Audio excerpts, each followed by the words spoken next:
Hello and welcome to E-Rate, What's New for 2026. I am Christa Porter. I am the Library Development Director here at the Nebraska Library Commission, and I also serve as the State E-Rate Coordinator for public libraries in Nebraska. That means I handle all of the training and educating and hand-holding and making sure that you all get your E-Rate funding. So I handle all of this for our public libraries in the state. The Nebraska Department of Education does training and handles the applications for schools in Nebraska. Today we will be mainly looking at E-Rate from the public library point of view, but if you're watching this from a school library, that's okay. Many of the things that we talk about work the same way for schools. Today we are going to go over the basics of E-Rate, what it is, what it's all about, how you can apply. This is going to be a good session for anyone who is new to E-Rate, obviously, because we are going to talk about the very basics of the program, what it's all about, but also good as a refresher for anyone of you who may have been doing E-Rate for years and just need a little update on how it all works. I work with E-Rate every day. Almost every day, helping you all. I'm just keeping up to date on things. But you all only do it once a year, so of course it's understandable that you might not remember everything and how it all works. But that is what I am here for, and I will make sure that you know how it all goes and get you all up to speed on that. If you do have any questions, comments, thoughts throughout the webinar, please do type into the questions section of your GoToWebinar interface. You can do that at any time. I'm watching that over here on my other monitor, and I will grab any of your questions you have as they come up. So do not hesitate, please. All right, so let's get into it. What is E-Rate? Good question. Good question to start with. I'm just going to read this the wording here, which is exactly from the E-Rate program, and then we'll get into explaining a little bit about what it all means. E-Rate is a federal program to provide support to schools and libraries across the nation to obtain affordable, high-speed broadband services and internal connections to connect students and library patrons with learning opportunities and services. So the goal of the program is to get good, fast internet service to schools and libraries so that anyone who is using their resources can easily access the internet. And this would be the monthly internet costs, whatever you pay per month for your internet service, as well as any equipment that you need to run to make that service, internet service work. So routers, switches, racks, wireless access points, etc. E-Rate is all about the service. So it's getting the service itself to you and then making it work. So you'll see me, it focuses and talks about the E-Rate service in all throughout the program. The E-Rate program was created by the Telecommunications Act of 1996. The first year you could apply was in 1997, and schools and libraries first received the funding for the first time in 1998. So the program's been around for over 25 years, and we've had libraries here in Nebraska applying for it throughout that whole time. So it is a well-established program out there. It is funded, the money to give these discounts is funded through the Universal Service Fee. This is a fee that telecommunication providers pay, us as customers pay on our bills. You may see it on you may see USF listed on your internet bills. And all this money is put into a pot together and then is divided up among schools and libraries who apply for discounts. So that's where it is a federal program, but we all pay into a pot of money that is used to fund all of it. I need to open this up over here. There. So who runs the program? Who is in charge of the E-Rate program? The FCC is the government agency that is in charge and created and runs the E-Rate program. They oversee the whole program. Any rules or regulations or changes, approving any changes to the program all starts at the top at the FCC. USAC, and they created a independent not-for-profit called USAC, the Universal Service Administrative Company, who is responsible for the day-to-day operations of the E-rate program. So they are who, when I'm talking about E-rate, they're who you're going to hear me talking about them usually, contacting USAC, them contacting you, how that all works. USAC actually has 4 different programs that they, 4 different internet discount programs that they run. E-rate is the education program for schools and libraries. That's a schools and libraries program, but they also have a program for healthcare facilities. So any healthcare hospitals, nursing homes, whatnot, can get a discount on having their internet. High costs program for areas in the country where it is very expensive to have E-rate run, or have internet run and then use it all. And low income program for people who may struggle with paying for their own internet service. So there's 4 different programs that USAC actually runs, and we today will be focusing, of course, on the schools and libraries program. E-rate runs on a funding year. They have their own year that we have to be aware of when it starts and when it ends.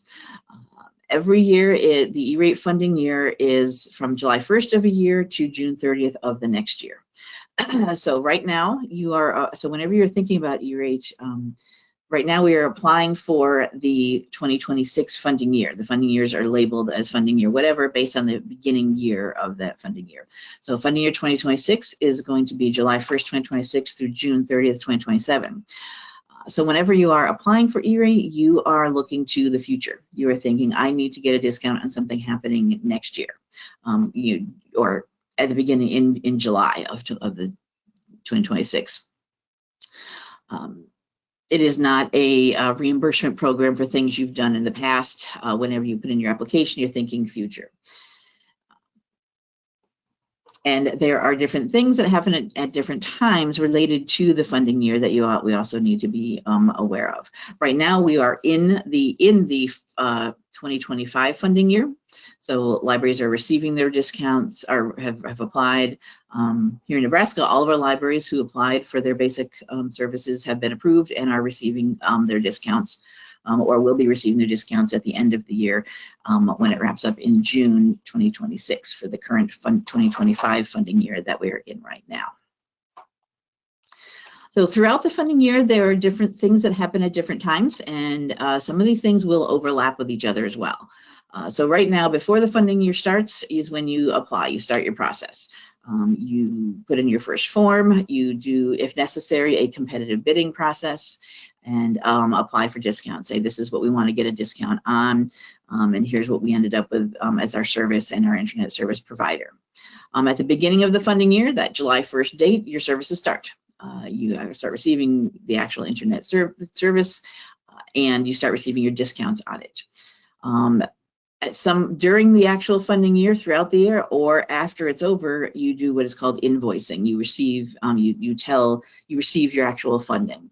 And invoicing, this term is confusing to some people, understandably, because E-rate uses the word invoicing differently than what we may think of it. In E-rate world, bills are what the internet service providers send you, and invoices is what you send to E-rate to get them to give you your discount.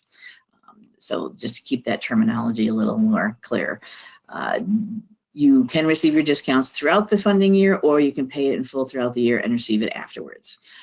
So these things will be happening sometimes at the same time. So for example, right now, we are in the 2025 funding year, and you are receiving your discount. So you're in the invoicing stage of 2025, but you are at the same time starting your 2026 process before the funding year starts, doing your competitive bidding, applying for your discounts. So things will be happening at the same time. So it's good to be aware of which funding year you are talking about when you're working on a form, or when you're talking to USAC, or when you're talking to me about needing help. Are we talking about 2025, 2026? What's all that? So who is eligible to apply for E-rate? Libraries and library systems, and schools and school districts are the 2 basic groups. As I said at the beginning, I am the state E-rate coordinator for public libraries, so I handle all of the helping you all do all of your work. The Department of Education staff there helps the schools and school districts.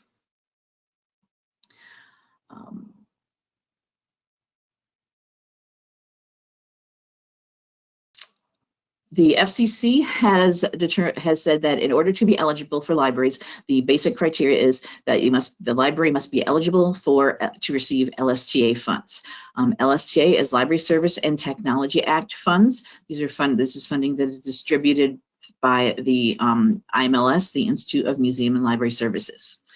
And they've said that's the criteria. And then they have said each state library agency is responsible, decides what that means. They decide, okay, this is what you just have to be eligible. Each state decide what that means to your state. So in each state, this may be different. This will be different of what the state determines as who is eligible. So the state library agency in Nebraska is us here at the Nebraska Library Commission. So we determine who is actually eligible.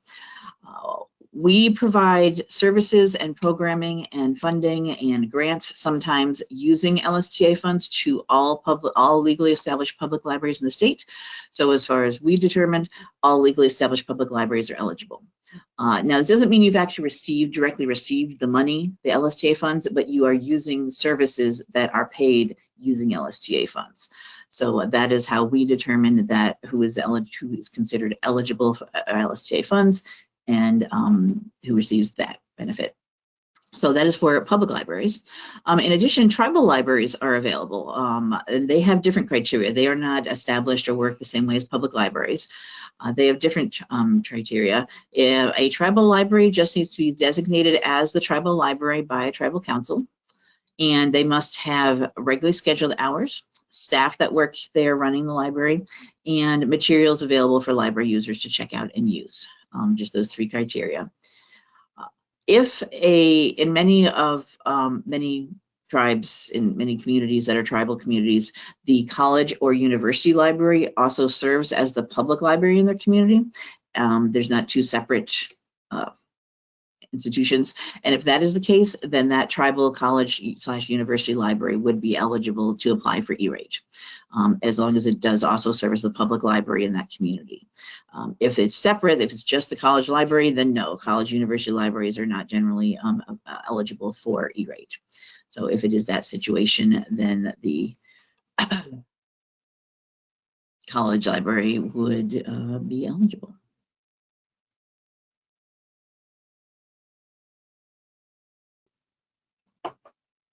So the first thing that I tell libraries to do when I'm talking to them about E-rate is to figure out how much of a discount you can receive. This is something that can be very helpful for you to sell this to your stakeholders, to your library board or your city, your municipality. You know, why are you spending all this time working on this E-rate thing? What is the benefit for us? Well, you can tell them exactly, we will receive this much of a discount off of our internet costs if I just keep up with this process. E-rate is an ongoing process. There are forms that that funding year I talked about, there are forms you have to submit throughout the year. So it is something you keep up with every year. But if you can find out what is your discount and tell them, hey, we're saving this much money, they probably will be happy to support you in doing that. So how much of a discount can you receive? Discounts range from the lowest 20% up to the highest 90%. So anywhere between 20 and 90%. And the discount is calculated based on two criteria. The first thing is a percentage of students that are eligible to receive the school lunch program, the National School Lunch Program in your school district. This is the free and reduced lunches that the students can receive. The FCC needed to figure out, who should receive what discount, and they wanted to have the most needy areas receive the higher discounts. So they looked for some indicator of poverty level. There's lots of different things that could have been used to indicate poverty level. They chose to go with, if there are more students who are eligible to receive these free and reduced lunches, there's most likely a higher level of poverty in that community, they will receive a higher discount.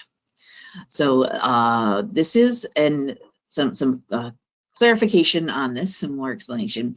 It's only who is eligible K through 12, so pre-K children are not included in the calculation. This is the students who are eligible to receive the school lunch program, not those that necessarily receive it. And those could be two different numbers. In some communities, not everyone applies for it, even though they are eligible. Some families say, no, we're fine, we don't need the extra funding, thanks. Some don't want to apply for it due to the stigma, other reasons, and that's fine. What we are looking at here is the percentage that were actually eligible. And if this is also, there's no personal private information given out about this. This is not give us the names of all the students or the families. It is just numbers. So there are no privacy issues with sharing this school lunch number, the school lunch numbers. It's just how many students are registered in this school district, what percentage of how many of them are eligible to apply for the school lunch program, and then what's that percentage. And this is for the school district for where the library is physically located in. Now, you may serve students from multiple school districts because of where you just live on the edge of a school district, between school districts, or if your neighboring school district doesn't have a public library or something. And that's fine. That's great that you're serving whoever wants to come into your library. But for E-rate purposes, for doing this calculation, it's where your school district is, if your where your library physically sits in there. So that is the numbers that you look at for that, not who you serve potentially, but where you geographically, physically building actually sits. In addition to this number, we then look at whether your county is considered urban or rural based on US Census data. So how do we find these numbers? Lucky for us, this is all available online. Here in Nebraska, the Nebraska Department of Education actually posts the school lunch data every year. So there's an updated list. That is the URL for the Department of Education website that you can go to. And I'll mention right now, while we've got these websites URLs up here, don't worry about trying to scribble down all of these URLs or write down everything on here. All of this information, all of these links are available on our Nebraska Library Commission E-rate webpage, so you've got links to them all there. And after this workshop is over and I've got the recording up and posted, everyone will have access to the slides as well. You'll all be sent copies of the slides too. So don't worry about trying to write all this down. You'll have access to it later. So the school lunch numbers are available on the Department of Education website. You go to that page, it's a whole bunch of their data reports. Scroll down a little bit, there's a whole section for National School Lunch Program. There is a spreadsheet that has multiple pages on it. One is every school in the state, which is great, but there's also a tab there that is for the school district as a whole, and that is what you want to look at, the entire school district. So if you have an elementary, middle, and high school, all of those together is what you want to count, and they've done that for you. So there is, as I said, how many are enrolled in the school, how many are eligible to apply for the school lunch program, and what is that percentage is all in there in the Department of Education data. Once you have that number, then you can go and check whether you're considered urban or rural on the USAC website. This is based on the most recent full census, so it is the 2020 census. And urban and rural, the cutoff between those is 25,000.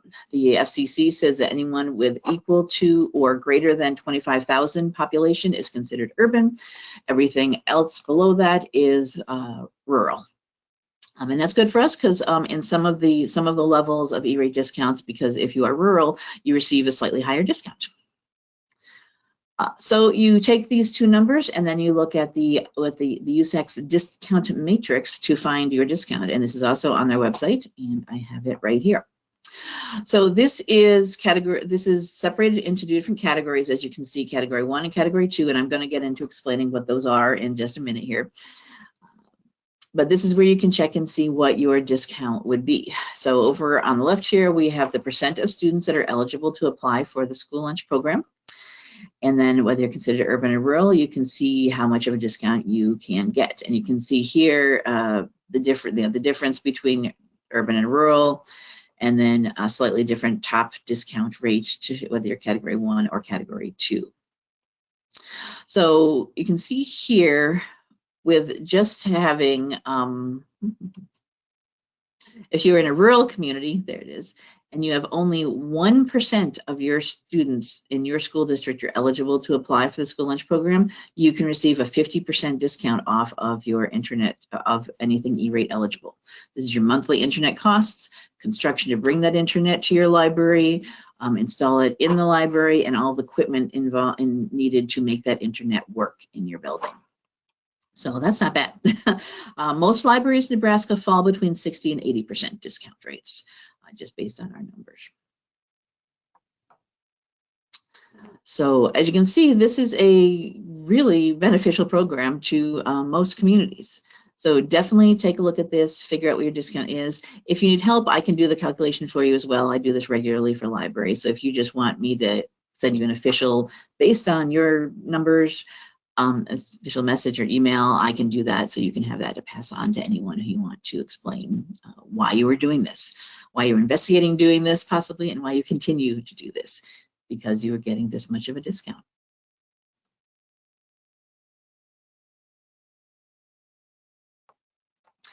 So what can you get a discount on? What is an eligible E-rate service?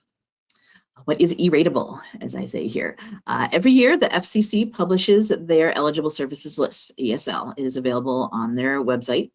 And there is a new list each year. So when you are looking at what you're going to apply for next year, make sure you are looking at the 2026 eligible services list. Things do change over time. They do try to keep up with trends, new technologies coming out. Old technology is no longer being used. Years and years ago, voice services, so basic telephone service was eligible. It no longer is. It is all strictly internet related now for E-rate. So do pay attention, depending on what funding year you're working on, to that you're looking at the correct list. And the services are broken up into two categories, Category 1 and Category 2. Category 1 is services bringing your high-speed internet service to the building. Category 2 is all the services and equipment inside your building that is needed to make it work. So I created this little graphic here on the side. These bricks, that represents the wall, the library's walls. So Category 1 is outside the building, the service, the actual internet service, and then any construction you might need to do to bring that service to the library. If your internet, your fiber internet potentially is, was in the city, in your community, but not to the library yet, and trenches need to be dug or lines need to be run, the cost of all that construction you can apply for an E-rate discount on as well. So anything outside the library building related to your internet service is Category 1. Category 2 is all that equipment, modem, routers, racks, switches, wireless access points, everything you need inside the building, and any construction needed to install that equipment as well. So outside, inside is the difference between those two, Category 1 and Category 2. The devices you use to access the internet are not eligible. So laptops, smartphone, cell phone, wireless printers, anything that connects to the internet is not what E-rate is about. E-rate is about the service. And you'll notice that when you're applying for everything and looking at the forms, always talks about service requests and then the service discount and everything. So it's all about getting the internet service to your building and then working inside your building. The devices you're on your own for that. There is a different way, each Category 1 and Category 2, the way they calculate and give you a discount is different. Category 1, it's just our discount rate is this, we get that much off of whatever our cost is. And there's no limit on how much you can request for Category 1, as long as it's reasonable. Category 2, there is a budget. You are given USAC calculates a specific budget for your library based on the size of your library building, and that is how much you can spend on Category 2 services and equipment. And I'll explain exactly how those things are both calculated in a little bit here. So Category 1 is basically anything that can get high-speed internet to your building. This is not every single possible way of getting service. These are just some of the most common ones. DSL, broadband power lines, satellite services, fiber, Ethernet, basically anything that can get it to your building. The wireless service here, I need to be clear, is about getting the internet to your building wirelessly, not the wireless service inside the building when people connect, from their phones and devices. That is your wireless access points under category 2. That's what makes those work. So this is if you receive your internet service to the building wirelessly. If you are doing fiber, the forms will require you to do both a dark and lit fiber together as a joint request. Dark fiber is basically fiber service internet that's the lines have been laid but hasn't been turned on yet. You will request both of those just to see what's out there. There might be some new fiber lines that you could connect into and use. Also under category 1 is special construction. This is if you need to have new fiber run to your building or your school, you can receive an E-rate discount on this. So if you already have fiber, no construction related to that can be done. But if you do not have a fiber connection yet and you need it run for the first time, then you can get a discount on it, and it's called special construction. This falls under category 1 because it's outside the library building. So this would be running the lines like in this Google Fiber picture here, any planning, design, anything that needs to be done before the work is actually done.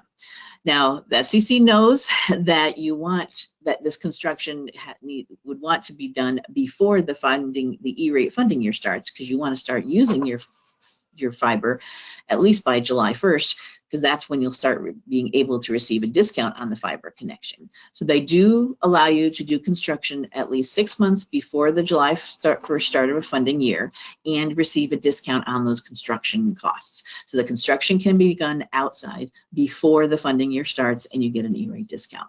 So anytime after January 1st, you can have this construction done and apply for and receive a discount on it.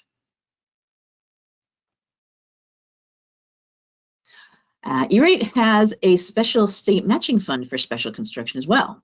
So this is where they will give additional discount to applicants if a state comes up with additional funding to help pay for the libraries, the part of the cost the library is responsible for. So for construction in category 1, you may have you have a 60% E-rate discount. E-rate covers 60. And the library is responsible for the other 40. If the state will help with that extra 40%, E-rate will actually bump up the library's discount another 10%, making the library's discount 70%, and then the library and the state only have to pay another 30%. That is the basic special construction deal that you can get if this is available. And why do I mention this? Because we do have this here in Nebraska. We have a special construction state matching fund program. It is done through the Nebraska Public Service Commission. Actually, here in Nebraska, we also have a universal service fee program specifically for Nebraska. So Nebraska USF, like there's this federal USF, and the specific program number for this is NUSF 117 if you wanted to look more about that. And this was started back in 2020, actually. The Public Service Commission was given $1 million to start with. There was an E-rate task force that was put together before 2020 to determine how to help get better internet service to schools, libraries across the whole state. And one of the suggested solutions was working with this special construction program through E-rate. So originally the Public Service Commission was budgeted $1 million to use over a 4-year period to connect libraries and schools to new fiber, so if they were not currently connected. And it was the funding from the Public Service Commission, in addition to the E-rate 10%, would also give another 10%.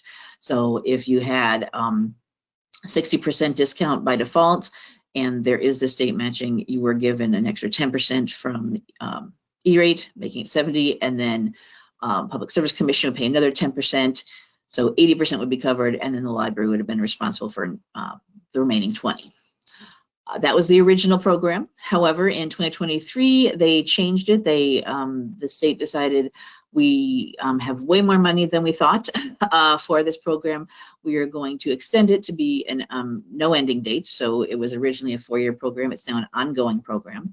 And we removed the 10% cap. So now the Public Service Commission funding will cover all of the costs above whatever E-rate covers. We started doing this in 2020, and the timing was fine, but as we all know, in 2020, the COVID-19 pandemic started, and everyone started working from home, going to school from home, and lots of states, other programs, were put together to give discounts and to get the internet service and get fiber out there. State funding, federal funding, service providers started doing things for free just to get it connected. So this funding didn't get used as much as we thought it would because of the pandemic, making other funding being like thrown at fiber, which is awesome. It's great. We want fiber everywhere. So it didn't get used as quickly as we thought it would. So now it's ongoing, and we'll cover all the cost. So now your community, if you do not have fiber right now connected to your library, you can get it connected at no cost. So maybe the fiber connection is at the highway or the next community over, or it's in town, but it's not to the library. All that cost can be totally covered by E-rate and then the Public Service Commission money. That is the website to go to learn more about it. So let's do a little math so you can see exactly what this is. So for example, if you received a bid to run new fiber to your building, that is $100,000, and your library has a 70% or 50% E-rate discount by default. E-rate does 50,000 of that. The local share the library is responsible for is 50,000. But we've told E-rate we have a state matching fund, so they bump it up to another 10%. So they had another 10% that E-rate will cover. So now E-rate is covering 60%, and the state matching fund will cover the remaining 40% or $40,000 worth of that. The library, the municipality's responsibility is $0. So $100,000 project, 50% basic E-rate, 10% additional E-rate because of us having a state matching fund, and then the state covering whatever the remainder is, the 40%. So highly recommend looking into this if you do not have fiber yet at your library. There are many ways you can get fiber run. This is just one option, fiber run to your building. This is just one, and I can help you do this. To apply for this funding, you do go through the regular E-rate process. You submit the first form, which I'm going to get into all the details of, the Form 470, and you pick who you're going to have as your service provider. And once you've done that process, then you submit a form to the Public Service Commission applying for their matching funds. So there's an extra form you do have to submit beyond the basic E-rate forms. You have to ask the Public Service Commission for their funding. You'll send them a copy of your 470 and the service provider that you chose to do the construction.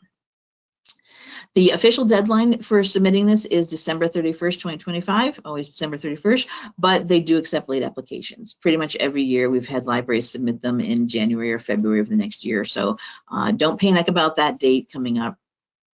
You will most likely be able to apply at any time you get the application in. After you do your 470 and then submit your application to the Public Service Commission, they will then start in January sending out responses. You'll get an email with a letter attached saying, here's your funding, you've been approved, and here's the funding we'll be providing. And then you will submit that additional letter when you do your second form in the E-rate process, the 471, when you tell USAC, you've picked this provider, they're going to do this service, and I've got this additional letter for that extra funding. Now, this is something that may be a major construction project, depending on where the fiber is in your community. So you will want to work with others. You can't just, as a library, go off and do this on your own without talking to anyone else. You will need to know, does your municipality have any rules about doing procurement, about putting out RFPs, request for proposal, requesting, major, is there a cutoff of amount that we can ask for money for when we are applying for something? Are there any statutes about that? Any rules about evaluating, accepting our bids, about anything related to that. Do you need approval from someone else? Do you need to talk to the mayor, the city manager, anyone else? So you will want to definitely bring into this discussion your city manager, administrator, IT department. If you have IT department in the city, they're going to want to know what's going on. You're having this new technology brought in to your library and to your city. Possibly your attorney for signing contracts, your city clerk for handling the money. Now, as I said, you're not responsible for funding, but invoices will go back and forth. And of course, keep your library board up to speed on anything that you are doing. So this is something that your library, it would be, if you don't have fiber at all in your community, the library can be the savior, can be the hero, and bring it to the community by using this. Bring it to your library, and now those lines are in your community, and everyone else can now start connecting into it. Now, only the library's internet service gets an E-rate discount, but the library can help cover the cost of the construction in the first place to bring it in. So, you know, good PR for the library to do something for the community. Right, any questions yet about E-rate, the basics, category 1?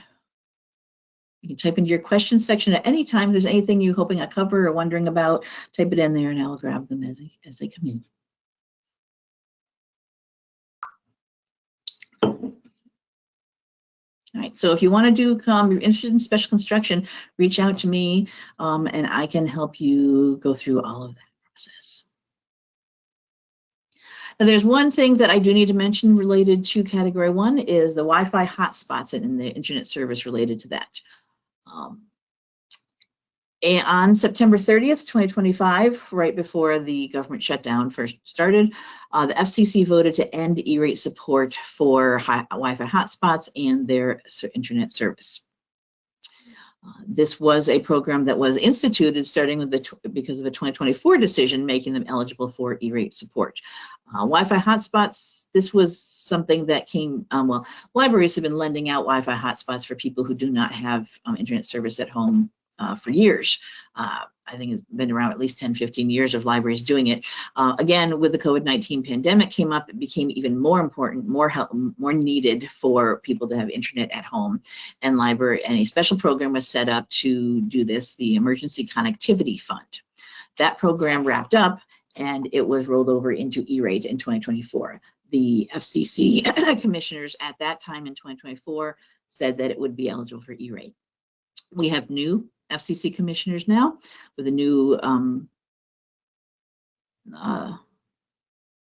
government, and they decided to end that support. So if you did apply for Wi-Fi hotspots for your library for 2025, the current year we're in, those applications will be denied, and they're no longer eligible for E-rate support starting with 2026 and forward. So at the current moment, you cannot apply for or receive E-rate funding for Wi-Fi hotspots that you may lend out and their internet service. This is specific to libraries that do that, but I will also mention this also covers schools. Schools provide Wi-Fi on school buses, Wi-Fi on the school bus. We have many students in rural areas who take a 2-hour or longer bus ride to get from home to school and back, and they will use the Wi-Fi on the school bus to do their homework on the way home. Parents love it because they get home and the kids are done with their homework. That was also the same situation here. It was in 2024, it became eligible for E-rate, and now in 2025, it no longer is. So schools will also no longer be able to receive an E-rate discount on this. Sad, unfortunate. This is a very unfortunate situation. Libraries, schools, and libraries will have to find different funding to continue these programs. But I do need to bring that up because you maybe will have heard about that this was a program and a new thing that started, and now it is no longer exists. Right. On to category 2. Category 2 is all of the equipment and service needed to make the internet service run in your library. So all like this wonderful wired closet here, this network closet with racks of equipment and wires.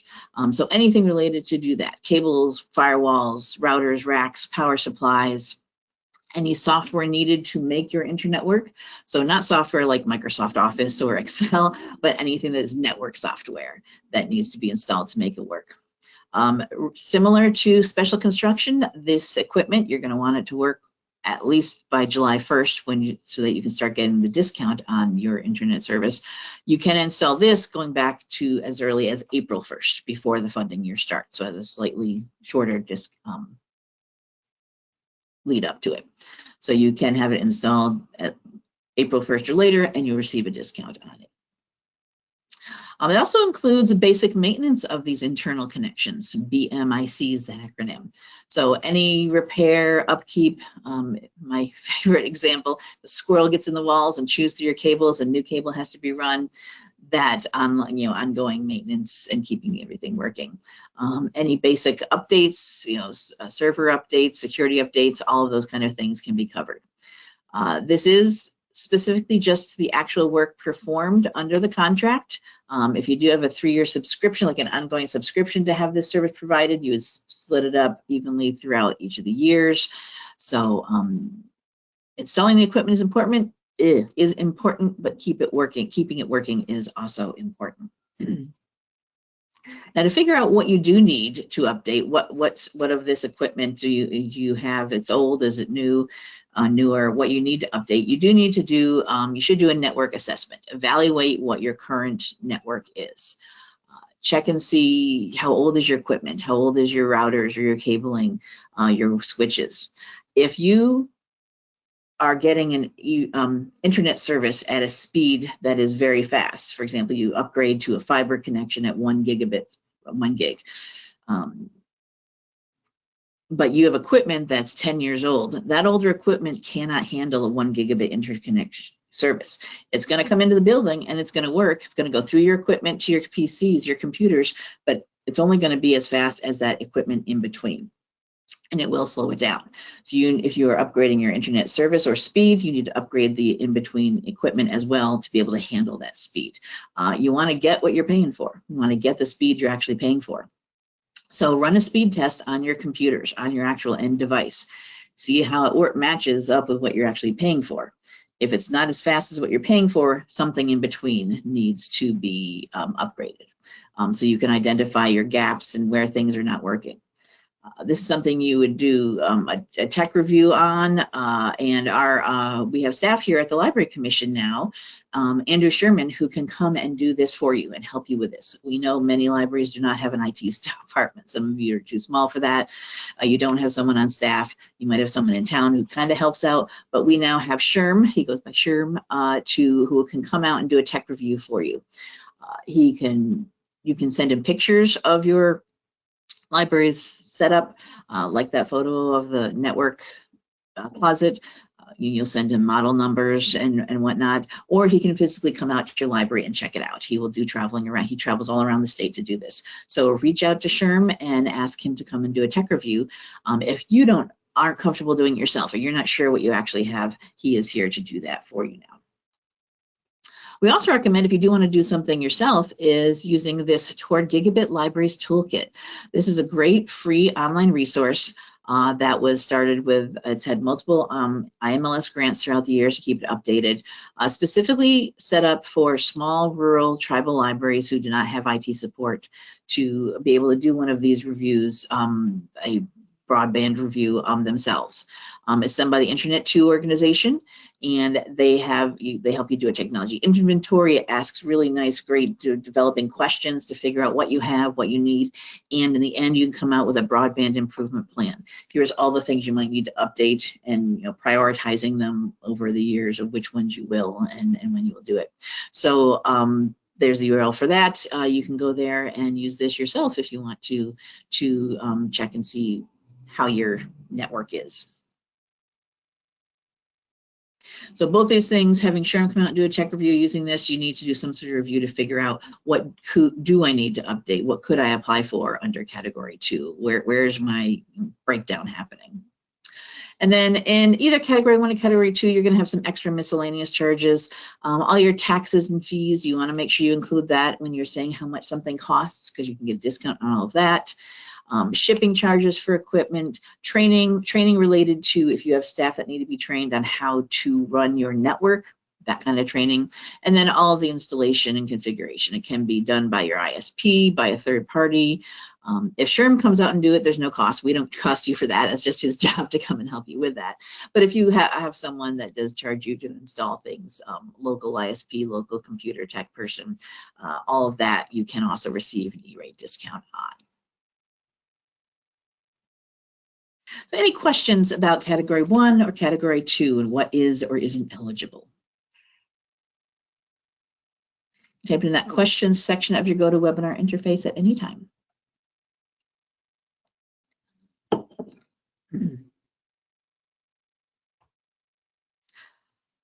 As I mentioned earlier, category 1 and category 2 are calculated differently.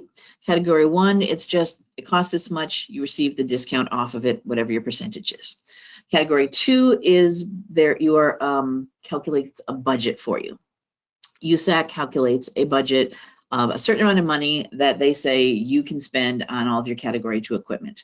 Now, you can spend more than that. I'll start off with saying that right off the bat. You can spend whatever you need, but you only receive your E-rate discount on the amount that they say is your budget. They do 5-year budgets, so they say over a 5-year period, you have this chunk of money to spend. The first 5-year cycle, just wrapping up in 2025. So we are starting with a brand new one in 2026. So you have a brand new, fresh budget that you can use over the next 5 years.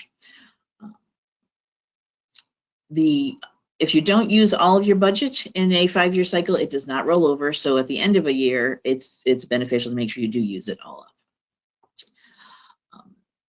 In your E-rate account, everyone has an online account for applying for E-rate. This USAC does keep track of your budget and just subtracts every time you go and purchase something.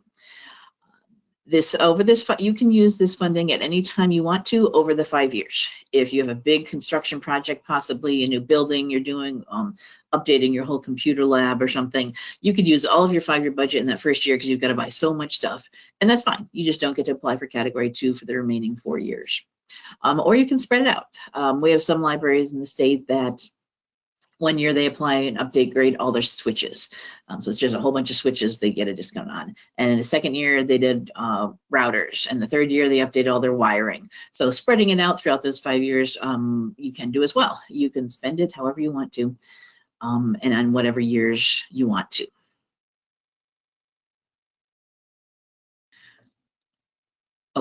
We do have a question just came in here about the category 2 budgets. If we don't apply for category 2 in 2026, are we out of luck for the rest of the cycle? Do we have to start applying for something in 2026? Okay, no, you do not. That's okay. Oh, actually, good question. You do not have to apply in 2026 if you're not sure that you're going to spend anything in 2026. You can start using category 2 funding and apply for it at any time in that 5 years period. So if you're just not ready this year to figure out anything, but in 2027 you are, that's fine. Your budget is set at the beginning of the 5-year cycle based on how big your library building is at that time. And then you apply whenever you're ready to apply for it. So no, you do not have to do it in 2026 if you're not ready. Do it whenever you are ready to use that funding. Good question. So how much is your budget? As I said, for libraries is based on the size of your library building. The total area in square feet is your library building, your bookmobile, kiosk, anything that is the library. You may have this somewhere, like you may have to look this up in blueprints or ask the city how big is our building specifically, how many square feet. And then they have the multiplier, they call it, that you just multiply that by. And for starting with 2026, it's $5.43 per square foot. But there is a minimum, a budget minimum as well. If your library is less than 5,558 square feet, then anyone receives just the minimum of $30,175 as a pre-discount budget. So for rather than dealing with these small libraries in small amounts, everyone at a minimum gets a $30,175 budget to start with. If your library is bigger than 5,558 square feet, then you do the math to figure out how much you receive. This budget can change. I did say it's set at the beginning of the cycle or the first time you apply, but if the size of your building changes, that's okay. You've moved into a new building and it's a different size, you put an addition on the library, whatever, you just go into your E-rate account and you change your square feet, and then the budget is recalculated and automatically changes within the system, and you can do that at any time and change how much your budget is. So to do some math here, your library is 3,500 square feet. 3,500 times $5.43 is $19,005. But there is that $30,175 minimum. So since your calculation is less than that, you just get the $30,175. Then you take your discount rate and apply it to that pre-discount budget. So for example, if you are a library with a 50% discount rate, you actually get $15,087.50 in E-rate funds to spend on any of your category 2 services over your 5-year period. So that is how you figure out the budget. If you are bigger, your library is bigger than that, what, 5,558, always got to double check, then you just do the math to figure out your pre-discount budget, apply your discount rate, and then you know how much you have to spend.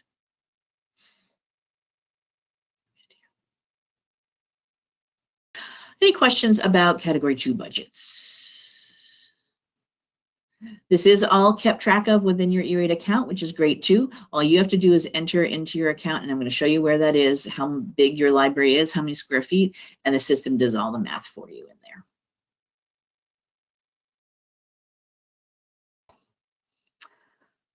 Okay, on to SIPA and filtering. If you are receiving federal funding that provides internet service, you do need to be in compliance with SIPA, the Children's Internet Protection Act, and have a filter on your internet connection. This is if you receive any sort of federal funding. So E-rate is federal funding. If you apply for Library Service and Technology Act grants, then if you need to be compliant. If you are a subgrantee, we used to do that here in Nebraska. We receive the funding, we give the grant money to you, but it is federal funding, and it provides, you use it to buy computers that connect to the internet or get something installed, then you do need to be in compliance with SIPA. Now, SIPA is something that sometimes can be controversial in some places to some people. There are people that are very much for pro-SIPA, where protect the children at all costs, make sure they are, block everything, not block everything, but have filters on everything, make sure everything is safe for them, all the way to the other extreme where some library staff or boards are, no, we will never filter at our library. We are all about freedom of information, and we consider filtering censorship, and we will not even entertain the thought or the discussion, and opinions in between. Here, we do not get into that discussion, that conundrum at all.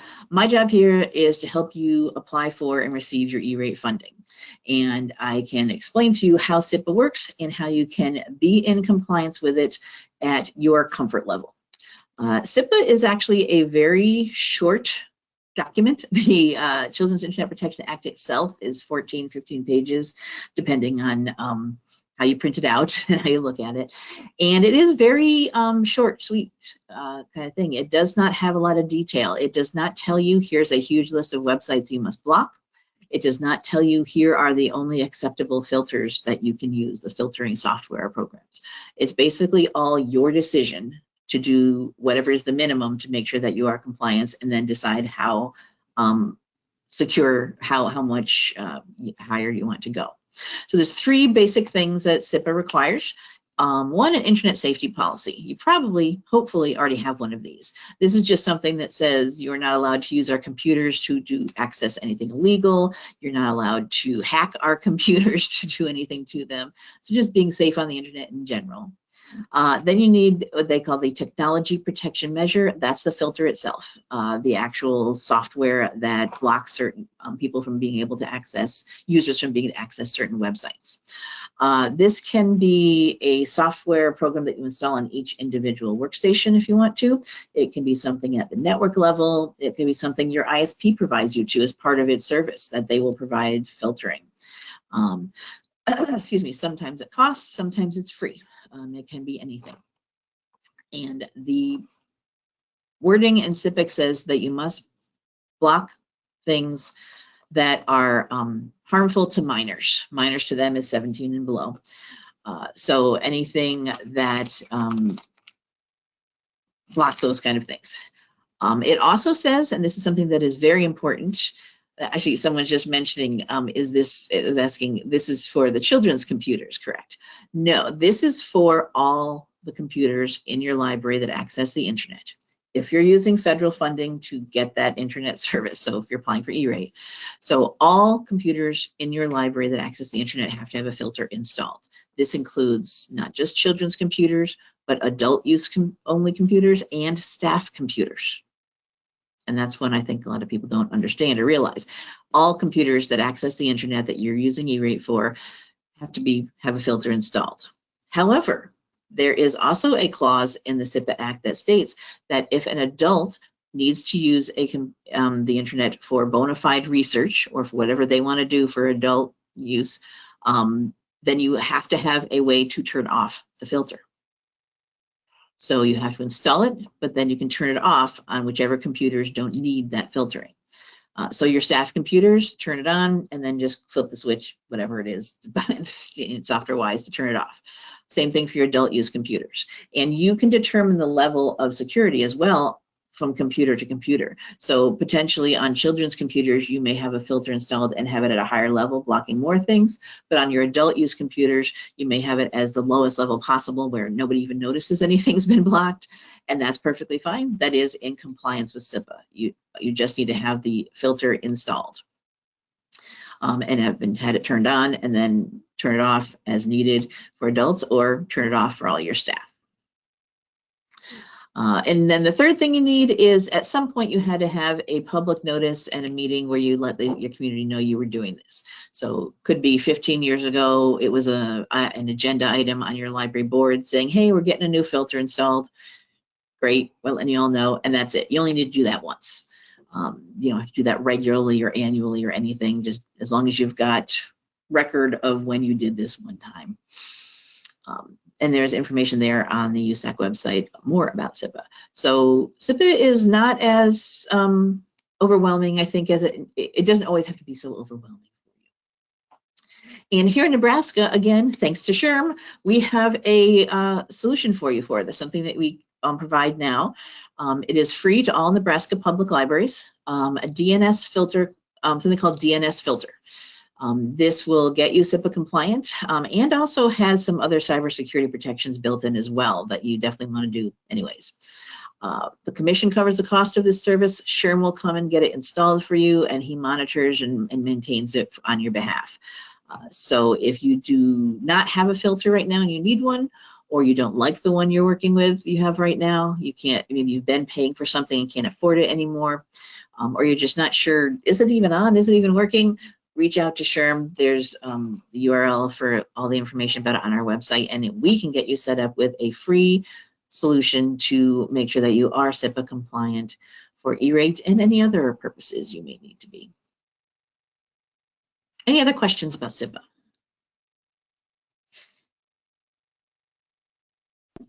All right.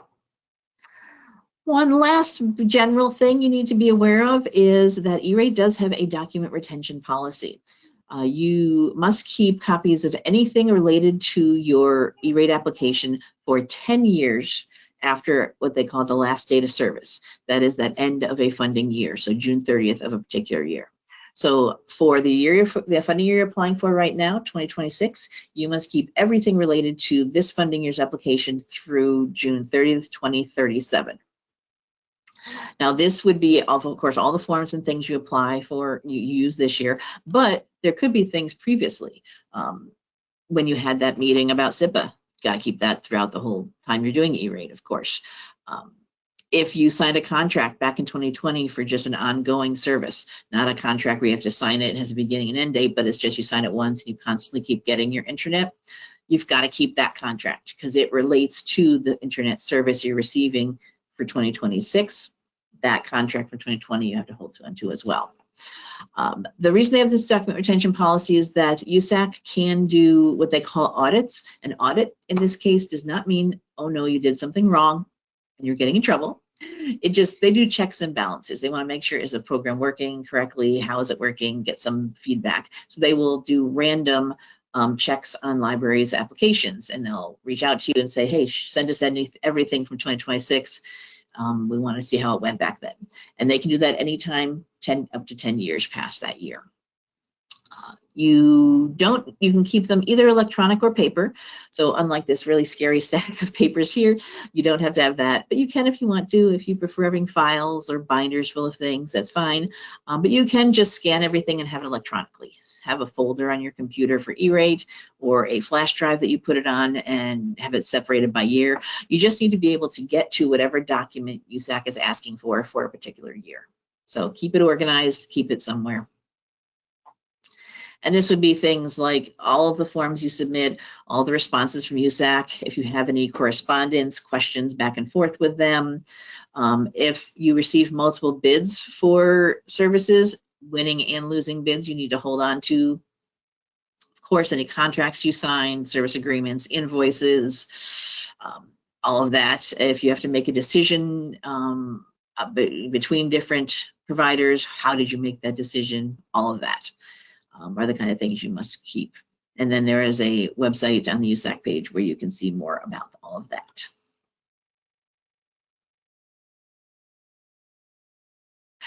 Right. Any questions now about anything I've mentioned yet about the basics of E-rate, the different categories, how the discounts are calculated, SIPA, keeping documentation, any other questions? As you see, I've been watching and keeping up on things here on the form, but type into that questions section, let me know. Next, we are going to get into looking at all of the forms themselves.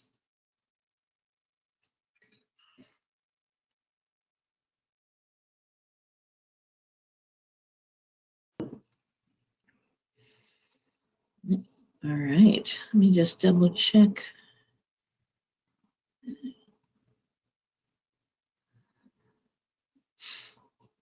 Oh, wait, something did just come in. Oh, talking about filtering for SIPA. Would a filter be good enough so we don't have to use Fortinet anymore? Oh, okay. Well, no. Fortinet is something different. Fortinet is your firewall. That's more of that's a security thing. That's keeping you from malware or hacking in your computers. So that's a firewall. That's not a filter. SIPA and filters is about filtering the internet services, internet that you connect to and going out on the web and looking at websites and things. So filter would not do the same thing that a firewall does. Those are two different softwares or physical equipment. So there's two different things. You'd still have to have a firewall of some sort. But if you're not sure about, if you're thinking about not wanting to use Fortinet anymore or switching to something else, reach out to Sherm. He can help you with that and answer any questions you might have about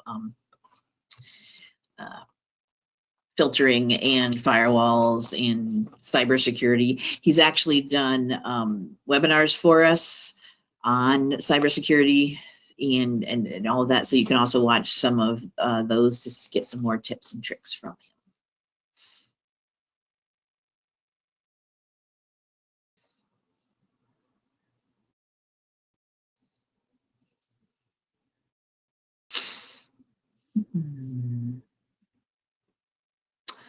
All right, I don't see anything else coming in. Okay. Next, we will talk about all of the different forms that you submit. Oop, wrong way. Go this way. So there are, as I said earlier, E-rate is an ongoing program that you do have to submit forms and apply and do things throughout the year. And there are different forms you submit at different times and during that funding year for different purposes. There are 4 basic types of forms that you submit. The two in the middle here, the 471 and the 46, everyone does every year.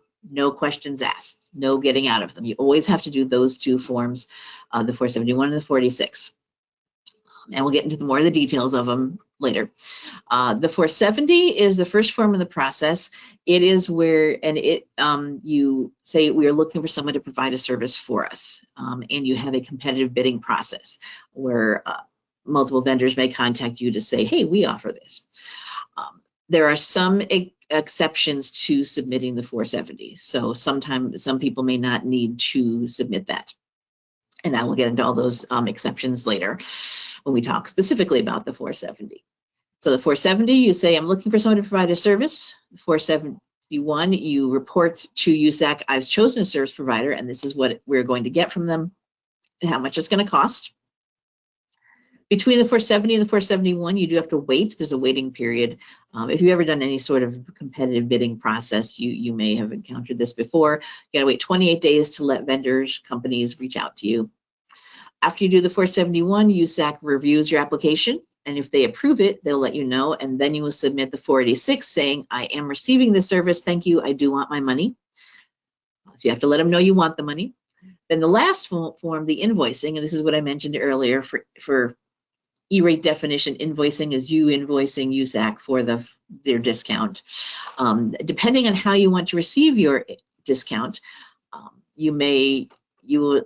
a 474 will be submitted or a 472. 474 is a service provider invoice. You can receive your E-rate discount as automatic discounts on your bills from your service provider directly. In that case, in that situation, the service provider submits the 474 to USAC, requesting to be reimbursed for the amount they are discounting you. So if that is how your E-rate discount is done, you are done with your E-rate process after you do the 46 every year.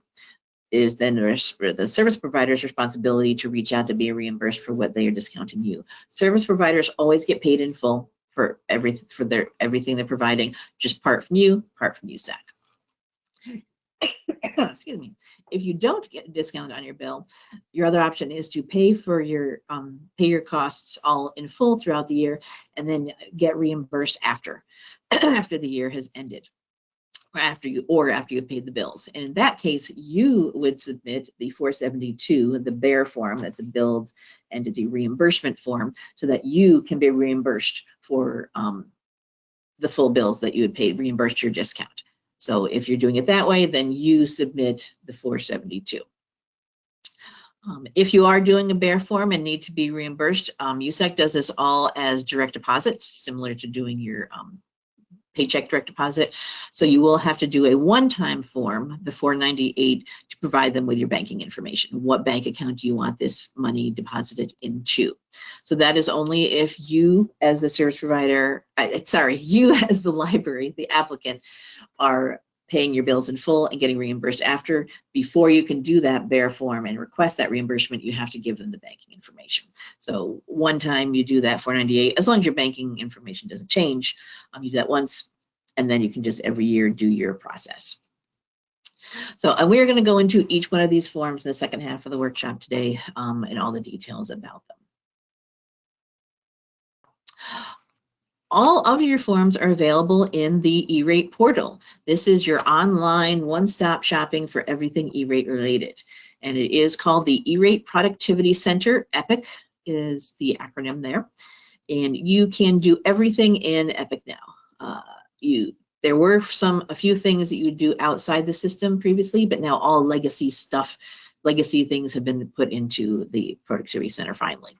You'll submit your forms, you're certifying your forms, that's your official signing them. You can look up your applications and see where they are in the process. This is where USAC will reach out to you with questions and notifications. PIA is their Program Integrity Assurance Department, who handles reviewing and asking questions. So everything you need is in your EPIC account. They do recommend that you only use Chrome or Firefox for this. Other browsers are not guaranteed to work. Can't use Edge, can't use Safari. You do need to be using Chrome or Firefox to make sure everything processes through correctly. And that is the basic website, usac.org/e-rate to get to the main webpage. And I'm going to show you that in a second. So how do you get access to this? Every library, every applicant is created an account for their organization. So your library will have a profile, and then individuals will have user accounts, the people who are going to do the E-rate applications. Someone needs to be designated as the account administrator. This is the person responsible for submitting things, for signing off on things, making sure everything is correct and up to date in the EPIC account. Generally here in Nebraska, this is a library director at our libraries. So the person who's in charge of submitting this. If you have an assistant director, you might assign it to them to do it, but you need one person who's designated as being in charge. Other people can have user accounts though as well, so you can have more than one, and you can have different levels of permissions, the different abilities to do things. Full permission can do everything. You submit forms, certify forms, answer questions, update information, communicate with USAC. Partial, you can complete a form, but someone else has to certify it. Certifying meaning electronically signing and submitting it. So if you have staff person, if you complete your form and then you as the director go in and double check and make sure it's all correct and then submit it, you can do that as well. They can also update basic info about the organization. And then you can have view-only options, permissions, where they cannot do anything, but they can just look at stuff. Here in Nebraska, most of our libraries being small with small staff, a single person is account administrator with full permissions for everything and just does it all. Sometimes a few times you have extra people to, handle the workload of it, and that is fine. So if you are currently have an EPIC account, you should check and make sure that you are the account administrator. If you're new and that you have access to everything. If you need help with that, I can help you do that. If you're a new library and you want to try E-rate for the first time, you're going to need to contact USAC to set up your organizational account. You have to actually call them on the phone and say, hey, I want to do E-rate, I'm new. And they will set up an account for your library and then a user account for you that you will then be able to start doing E-rate. So this is the main web page for logging into for accessing all E-rate information, usac.org/E-rate. There's a blue box at the top that says sign in, and on the main page here down in the lower left, they both do the same thing. This menu across the top just stays there when you're going anywhere else, navigating anywhere else on the E-rate website, looking at things. But either one of those you can click on to log in. And we're going to go through some screenshots here showing you how this all works with some tips and tricks about it. So whenever you click on the sign in button, the first thing you get is this box. Kind of your usual, here's some basic information about using our system. However, right in the middle here, this has some instructions that say, click the continue button, click the forgot password link, reset your password, et cetera, et cetera. I wish this was clearer what this really means, because it actually says here, and it is not even bolded or highlighted, the first time you sign in. So if you have never used EPIC before, this is your very first time doing it, you have to you create your own password, you make your own password, but to do that, you have to pretend you forgot your password, use that forgot password feature. We've all done it when we've actually forgotten your passwords for things. I do it. But to the first time, you have to click the forgot password and go through this and make up your own password. After you've done that once, you do not have to change your password every single time you log in. This may seem like I'm being a little pushy about this, but that's because I've had too many times where libraries have actually called me and said, okay, I'm trying to get into my EPIC account. Hang on, I got to change my password. Every time I log in, it tells me I have to do that. No, you do not have to do that every time. Only the very first time. After you've done that once, every time you come here, you just ignore all that and just click continue and go ahead and log in. Now, sometimes you will have to change your password if it expires. Passwords do expire after 90 days, and the system will prompt you to let you know when that's happened. So unless it prompts you and says your password's expired, come up with a new one, you don't have to do that. So, but if you are doing this for the first time, I will show you how that does work. So we're going to say we are brand new, we click continue. It's going to give us the page to type in a username and password, but we don't have a password yet.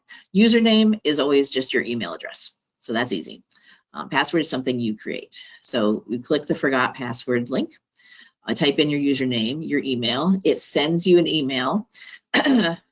We've done, as I said, we've done this before with a link where you can go to reset your password. This link is good for only an hour, so do it relatively quickly. So you'll click on that, you'll go through the process of typing in a new password. Now, whenever you go back to log in, just ignore that. You've already done it the first time one. Click continue, enter your email and the password you created. So you do not have to change your password every time. That's not what this means. It needs to be more clear. I wish it was. Now, of course, if you did forget your password, yeah, go ahead and change it and you do a new one. Yeah, use it when you need to, but you do not have to do it every time. So if you enter your username and password, click the box here to accept the basic terms and sign in. E-Rate does have multi-factor authentication. You may have used this in other online websites that you sign into where they do an extra code, an extra level of security. And in this case, it is a code that they will email you. So this automatically pre-fills in your email address. So you don't need to do anything but click the send email button, and an email will be sent to your email account. It will pop up with this asking you to enter the passcode, waiting for you to receive that code. So pop over to your email and you will receive an email that says one-time verification code is the subject line up here. So look for that and it will have your code. This is only valid for 10 minutes, very short amount of time.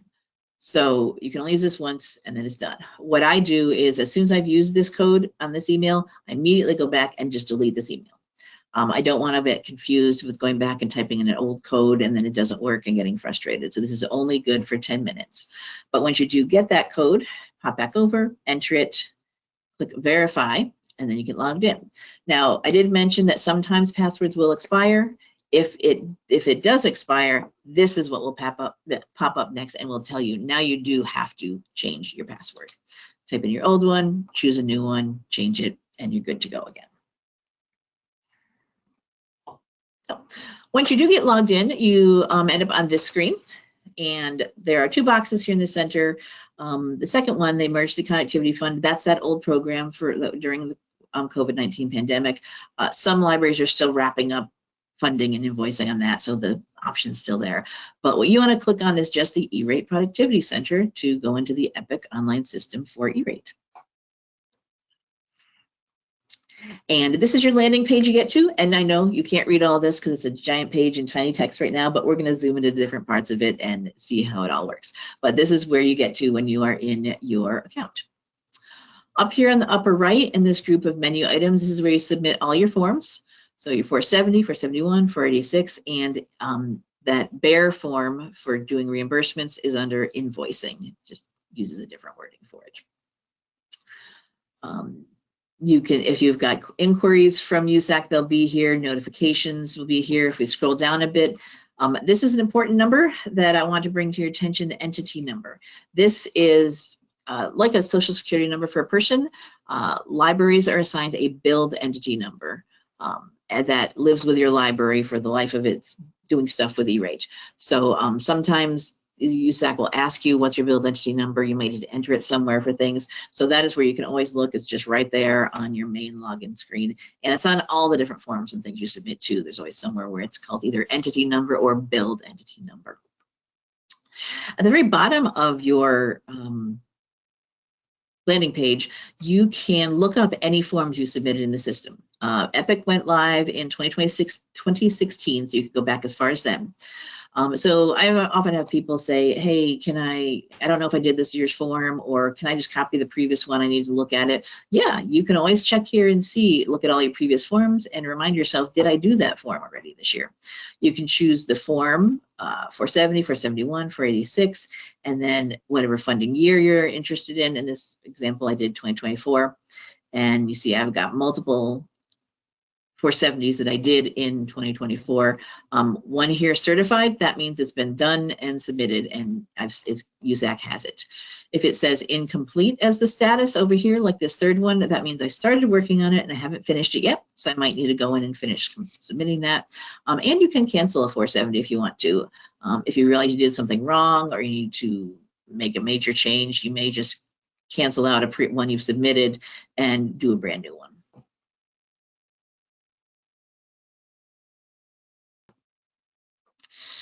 So back to our top of our landing page here, we're going to talk about these items in the blue bar at the top of the screen. The first one here, news, I'm going to recommend you never click on that. Right off the bat, do not do that.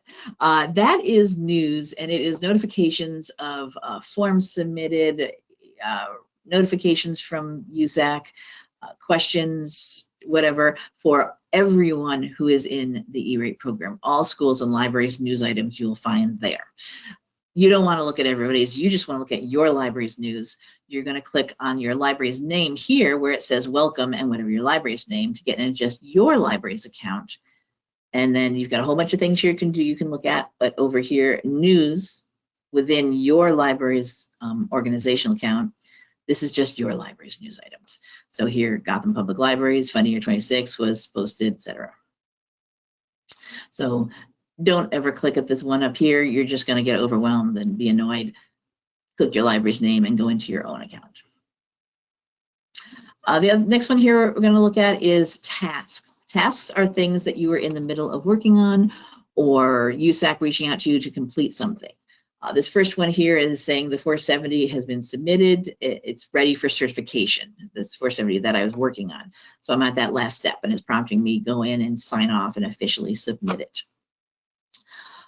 Other things here are I'm working on a 471. Here's another one, service provider information. I was making changes. So all things you're in the process of doing. Now, when you have things here in your tasks that you haven't finished, USAC, the system is going to automatically send you an email. It's going to send you a reminder email, and it's going to keep sending you one until you finish something, submit it, get it out of here, or just delete the form. So keep an eye on your tasks. If you see a number here, check it and see if you have something here. Because if you do, you're going to get an email that says something like this. New task, create FCC form 471. The wording on these notifications is confusing at best.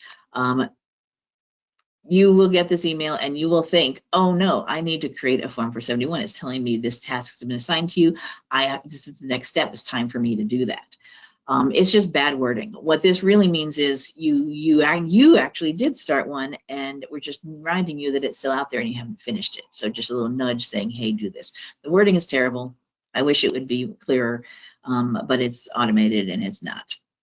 But if you do get these, just go into your tasks, click on whichever item it is they're talking about, and then decide what you want to do. Do you actually need to complete this form? Were you actually starting it up and just hadn't gotten to it yet? Or if not, can you just discard it? So there is a discard form button on all the different forms you may do here. So as soon as you click on a form to even get to this first page, this is the first page you're doing a 470. As soon as you've done that, the system has already set up an event where you're working on this form. So if you realize, no, I already did my 470, this is just one that I clicked on by accident, or I decided I didn't want to do it, just go in and discard so you can stop getting all of these email reminders. So that's a little tip about that.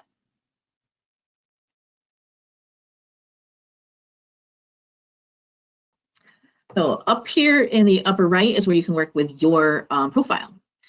Your abbreviation for your initials up here will be what you can click on, and it pops open this window here. So it'll pop open with profile information, basic settings, and this is where you can sign out if you want, if you're done in the day and want to log out. Click on that and then click on profile. This is another tip. You'll notice here it has a nice little profile page, and right dead center says edit profile. But there's a red notice on the bottom here that says use the Manage Epic User Profile location in the top right to edit your profile. There's a little button up here. Do not use the Edit Profile button located under your, what could be your picture. This button will actually just show you your profile. There's nothing you can do with it. So if you want to actually edit or change things, you need to use this button here. Another case where the system isn't the best.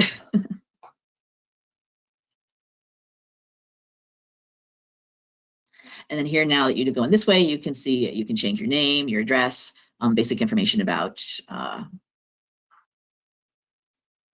whoever is the owner of this account. If this is the administrator account and you are the library director, and library director maybe is handing over to a new person, this is where you can go in and change some of that information. And there's different ways of changing this that I'm going to show you depending on your situation. And the situation is based on email address. As I said before, your email address is your username, and that is locked in. You can't change your email address in your account. As you can see here, it's not a box that you can change. Depending on how your library is set up, this could be an easier process or take a couple more steps. If you have a generic email address for the library director, so maybe library director at so-and-so publiclibrary.com, that's great. The email address will still be the username. All you need to do is come in here and maybe change the name of the person who's associated with the account. However, if the email address is not the generic one and it is specific to a person, like, you know, barbara.gordon at library.org, whatever, then you have to go through a extra steps where you have to create an account for the new person with a new email address and hand over administrator control to this new person. Know how to do this and manage your users is up here on your menu items here. You click Manage Users. You then select your library, check in the box. This may seem a little weird. So why do I have to select my library when I'm the only library? The system is built also for library systems who have like multiple branches or schools with multiple locations. They would have a list of them here, so they would have to check. But you just check your library, and then you can create a new user. So putting in a new person into the system, you enter all of their information. In this case, you do enter their email address because you're creating it for the first time. After you create their basic information here, they will be sent an email to that email address saying, hey, a user account has been set up for you. Go in, choose your password, get yourself set up. This is all the basic information for a new user, and then you would choose user permissions. These are those permissions that I mentioned earlier: full, partial, view only, and you can pick and choose what all the different forms, what level of permission someone would have.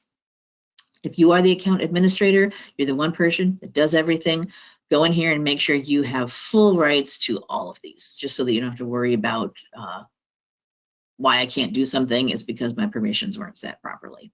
So double check that for yourself. So this is if putting in a brand new person. Now, depending on how your transition goes with an old director to a new director, you might have a transition period and overlap, which is great. You as the outgoing director can go in here, input the new person, hand over user control, hand over to the new account, or just change the name so that the new director's got their info in there. Whatever you want to do, that's great. Doesn't always happen though. Sometimes you may not have a good transition period, or director leaves and you don't hire a new person for like months and months, and that's okay. If that situation happens and you have completely lost access to your Epic account, you just contact E-Rate, contact USAC, you call them on their 800 number and say, hey, I'm new director. The old person's been gone for a while. Please help get me logged in, and they will get you a user account set up. But if you are able to do this yourself, this is how you can go in and transfer from an old previous person to a new person.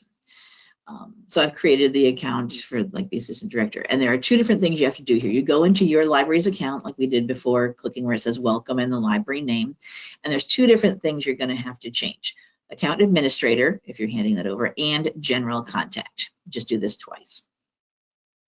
You can see this transfers account administrator function to someone else. Now, another reason why you might need to do this is even if you're still the same person, but your email address is changing for some reason. I know some libraries, they change service provider, so you have a different email now than what you had before. You were with the city, now you're not, or you did have Gmail and now the city wants you just to use theirs. You can't go into your current account, as I said, and change the email address. What you have to do is create a second account for yourself with a new email and then hand over the account administrator powers. This also happens if you, like me, change your name because you got married and your institution gives you a new email address with your new name, and your old one's going to eventually die. It's going to be turned off. I had to do that for myself. So this is my example of handing over for that reason for any email change. So I had my original account was Christa.Burns@Nebraska.gov. That's my maiden name. I got married 9 years ago, and my name changed to Christa.Porter. And the state said, we're going to turn off that old email address at some point, so I would not be able to use it for E-rate. So I changed the check to my new email address, Christa.Porter, and it says current account, Burns, new.Porter.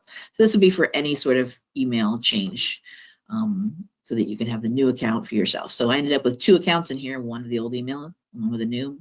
It's just how the system works. Hit submit, and it's done, and then you do the same thing for the general contact.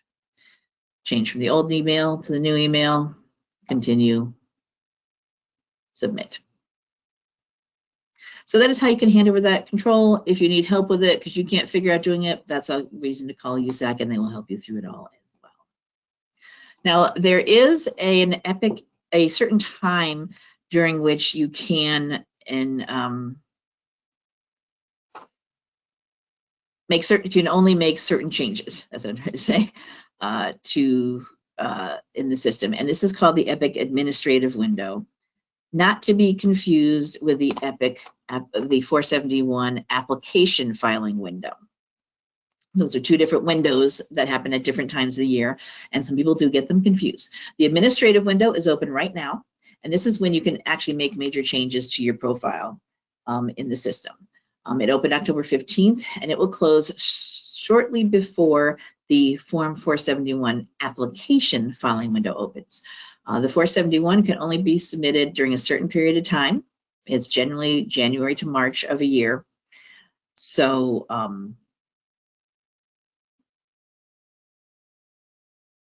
that date is to be announced. We don't know exactly the dates of that, but it will close sometime in January. So you have until then to make changes to your account. At that time, everything gets locked down because once you start making submitting official forms that have to do with here's who we're picked as a service provider, here's what the funding we're going to be getting, things need to be locked down for doing those calculations. The student counts for doing your discount rate and everything. All that needs to be locked down, so things can't be changed once you get into that filing window. So right now, go in and check your account. Make sure everything's correct. You have the correct administrator listed, verify all the information. Do you need to hand over control to someone, add someone, double check all the basic information about the library. Make sure that square footage is correct as well. If you might not know if you're going to do category 2 or not yet, but make sure that square footage is correct for if you do a category 2 request, when the calculation is done, it is correct. And as I said earlier, whenever you change that square footage, it will automatically update your budget calculation to whatever the new one is. So to do this organizational updating, rather than going to manage users, you go to manage organization. Choose your library again, manage organization, and then this is all the basic information, as you can see, that you can change. Library name. Lots of times libraries change their name. Someone memorial library you need to change. If the library moves, you can change the address. Now this is again, a really long page of everything about your library, so I'm just got screenshots scrolling down through it. You can, if you change from being urban for rural, if you want to enter some other contact information here, you can. Basic library information, you want to make sure at a minimum you are, if you're a public library, you're marked public and you're marked as the main branch. Even if you're the only branch, you need to be marked as that because you're the main one applying. If you have a bookmobile or a kiosk, you choose those. If you're tribal, if you're building a new library, etc. Question over here, is this library part of a library system? No, we do not have that here in Nebraska. We do have our regional library systems that you may know about. They are not the kind of library system that E-Rate is talking about. E-Rate is talking about we are a group collection. We all pay to be members of this system, the county-wide system for all libraries, that kind of thing. Our regional library systems are not that kind of system. They are, a offshoot here of the Library Commission where they do training and consulting and out there for you. So you're always going to say no, you're not part of it. You're not a member of any of our systems. They're just out there as a service to you and use the same name. Scroll down a bit more. This is where you enter your square footage of your library for category 2 calculations. So double check this, make sure it is correct. Double check your school district. Unless your library may be moved, that might need to be changed. You can search if you need to see a different school district, but it'll have one listed here. And then FCC registration number. Anyone doing business with the FCC has to have one of these. By now, most of our libraries have one. If not, this is something you can look up and you can apply for. It takes like 5 minutes to get one of these numbers on their website. And that's everything on your organizational account. All right, we are about halfway through our workshop for today. So I would like to take a break. And I'm sure some of you may want to as well. Yeah, it's about halfway through. We started a little after 9:30 this morning, so it's a little after 11 Central Time. So does anybody have any questions you want to ask me now? Anything about the basic E-Rate program, Category 1, Category 2, applying for things, SIPA, the EPIC, Productivity Center, type into your questions section of your GoToWebinar interface.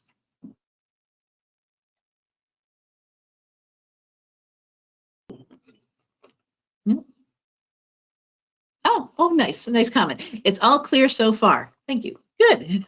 I'm glad. All right, we're going to take about a 5-minute break so we can get up, walk around, take a break, hit the restroom, update, refill your coffee, pop, whatever you got. It's 11:11, so we'll come back at 11:16, 11:17 Central Time. So 5 minutes, and we'll come back, and we will, in the second half of the workshop, we are going to start talking about all the specifics of all the 4 basic forms. So we'll get into the nitty-gritty, exactly how you submit these forms and what it's all about. We've explained the basics, how the program works. Now we're going to get into actual submitting of the forms. So I will see you all back here in 5 minutes. If you do have any questions you think of while we're on break, I'll go ahead and pop them into that questions section, and I will answer them when we come back. Okay, we are back. So the first form in the E-Rate process is the form 470. This is a form that is available now. It goes live every year on July 1st when the funding year starts. So you can start applying for the next funding year as early as July 1st if you are ready to do that. Many people kind of wait till the fall, but you can do it at any time as soon as it is available. The purpose of the 470 is to officially open a competitive bidding process. This is where you are saying we are looking for these types of E-Rate services that are eligible. This is the amount we need. This is the internet speed we need. This is the equipment we might need to be purchasing. So you are saying this is what we're looking for. Now, the 470 I like to describe as a wish list. So everything you put on the 470, you don't necessarily have to end up getting later. So you can just say we're looking to see see what is available, what's out there, what might it cost, what kind of bidding, what kind of people what ISPs have for us, what kind of deals they might have. So I always say put on here more than what you really want in the end, just to see and get quotes. So this is you're just putting out, going fishing, looking for what's available. Different equipment you might be purchasing this year for category 2. For your monthly internet cost, you're going to want to make sure you ask for maybe way higher speed than you have, or that you might even know that exists, just to see what's out there, get some ideas in.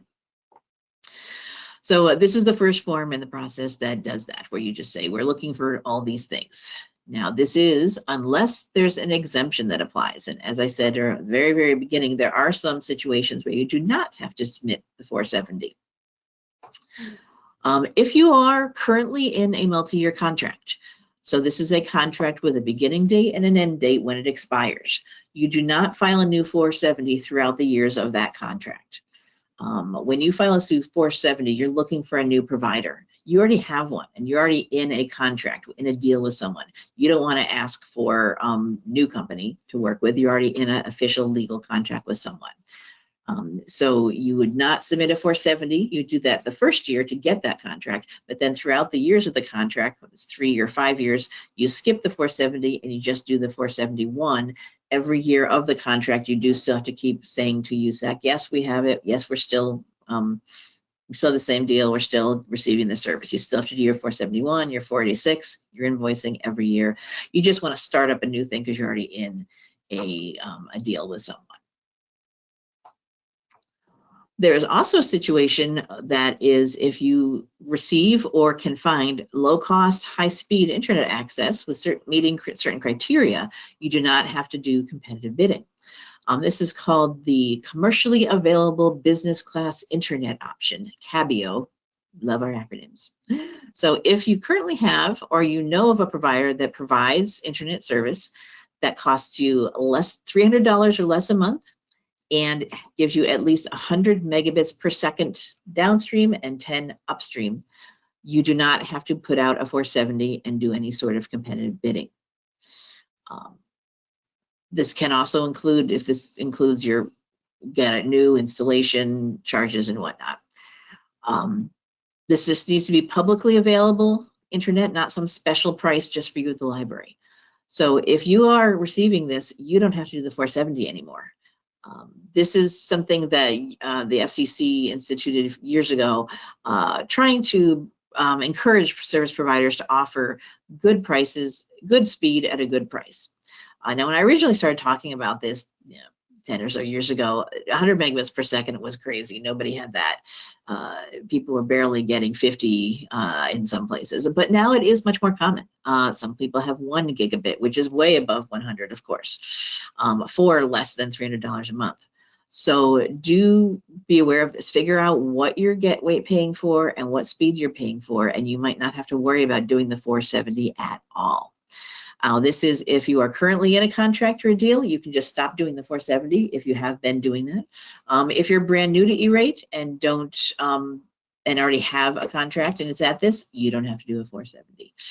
If you find a new company to switch to who offers this as a deal, you can switch, and then you still get to skip the 470 because they meet these criteria, the $300 or less a month and 100 megabits per second. You just skip this and just wait for the 471 and tell USAC, we have this company, they meet these criteria, so we didn't have to do the 470. We're just applying for a discount on what we're getting. Also, the last exemption is under category 2 for libraries only. Similar to, if you saw here, the total annual cost for the internet here is $3,600 or less. If you can purchase equipment and services under category 2 that cost $3,600 or less, you don't have to do a competitive bidding process. You do not have to do a 470 looking for someone. So you can look and find out and see who has the equipment you need and how much it's going to cost. If it's less than $3,600, same thing. You don't have to do the 470. You just wait and do the 471 and report to USAC. We're buying this equipment. We want to buy this equipment, and it costs less than $3,600 this year. And then you don't have to do it. So those are the exemptions. So please do pay attention, especially to this Cabio one. A lot of people have not been realizing that this was a thing and have been submitting a 470 every year unnecessarily. So I want to try and make E-rate as easy and as painless as possible for you. And if you can skip a form, that's definitely helpful. So be aware of these exemptions. But if you do need to do a 470, we're going to show you what it looks like. From your main applicant landing page. So this would be if you are you were in a multi-year contract and it's ended, so you've got to start a new one. You need to do a new 470. If your internet service is more than that $300 a month or less than that 100 megabits per second of what you're getting, you got to do a 470. So up here at the top, we click on the 470, and it brings us right into the form. As soon as we click that button and end up here, the system has created a task for us, this task that we are, and even if we don't enter an application nickname, we don't type anything in here, it still starts that up and it will start sending us those reminder emails. Remember, if you realize you've done it by accident, right off the bat, you can just discard the form and stop those emails. Across the top, there's a blue bar that will move along and show us where we are in the process of submitting this form. It pre-fills in our basic information about our library, and then we can give it a nickname. This is just a nickname for your reference to identify this for your purpose. It can be whatever you want. The form itself will be given like a 9 or 12 digit application form number, but this is sometimes easier, is definitely easier to remember for you differentiating your different forms. So call it whatever you want. And then you're going to save and continue to go on to the next page. Save and share is only used if you are one of those partial permissions people where I can work on stuff, but I can't submit it. So I need to share it off to the person who is the administrator who's allowed just to submit things. 99% of our libraries don't have that situation for what we're doing here in Nebraska. You're just going to keep save and continue working your way through the form. So save and continue. This is then just going to confirm the information about your library. If you think any of this needs to be changed while that administrative window is open, you can go back and change and fix things. It also says here's your build entity number. We're going to save and continue. At this point, now that we've gotten into the form, you can also go back. There will be a back button now throughout the whole form. So anytime you want to, you can go back to a previous page. And throughout the form, that discard form button is there as well. So if you realize like halfway through, before you've certified and signed and sent it in, you can always discard at any time. But then we're going to save and continue. Consultant and contact information. Consultants, there are consultant firms out there that you can pay to help you do your E-rate account. You may hear from them sometimes. Generally, this is for larger school districts, larger library systems that have such a huge, complicated application. They need some big expert to do it for them. For most of our libraries in the state, you don't need that. I am the state E-rate coordinator, and I do help you do your form, but you don't have to pay me. It's my job here. So I'm not that kind of consultant or anything. So if you would not have any of those, but you would have to enter who's the main contact person. And if it's you submitting the form, you just click yes. It automatically fills in your info there. And then we save and continue. And you can, so all this save and continue. Also, I'll note this form saves as you go. So if you do get interrupted in the middle of working on it, it'll save it because we've hit save, and you go out, you log out or go do something else. You can come back to this at any time and pick up where you left off. That's one of the good things of it being in your tasks. If you are in the middle of working on it, you don't have to do it all in one sitting. You can come back and finish it when you do have the time. So now this is when we choose which category of service we are going to be applying for. You can do category 1 or category 2, or you can do both on the same form, whichever works for you. It's a recommendation to do category 2 and category 1 on 2 separate forms. Then you can track them each separately. It might be easier for your own, organization that you've got the category 1 application, the category 2 application. Then USAC will also review them separately, so you can have different conversations going and keeps it easier for you. But you can do both on one if you want to keep them all together, whatever you think works best for you. For this demonstration, I'm doing both on the same form. So we're going to save and continue. Is there an RFP? Have we created a request for proposal, some extra document? There are sections in here where you're going to put in the basic information about what you're looking for. But if you're doing something that's a major project, like a construction project, fiber special construction, for example, you're going to need an RFP, a separate document that details everything that's going on. And that is something you create separately, a separate document, and then you upload it and connect it into your form. If you don't have one, you say no. If you do, you say yes.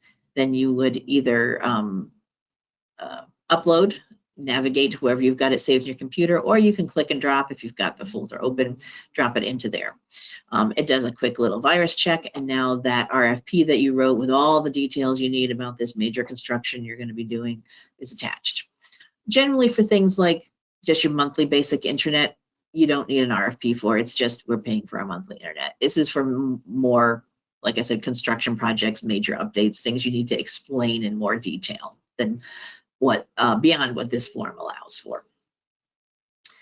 And then the save and continue. And since we did upload an RFP, it wants to know, is this for category 1 or category 2? It could be both. And it will automatically apply to whichever one we say it's for. I'm going to say this one is specifically just for category 2 for equipment that we want to get. And save and continue. And now this is where we can start adding our first service request. And it says there are currently no category 1 service requests. That's correct. We haven't added any yet. Oh, I have a question. Did you say no RFP for Cat 1 for just internet service? Correct. You probably do not need to do a full or RFP, request for proposal, for just we want our monthly internet service. No. They're just going to want to know what's it going to cost, what's the speed you want, very basic information. You should never need an RFP just for basic internet service. No.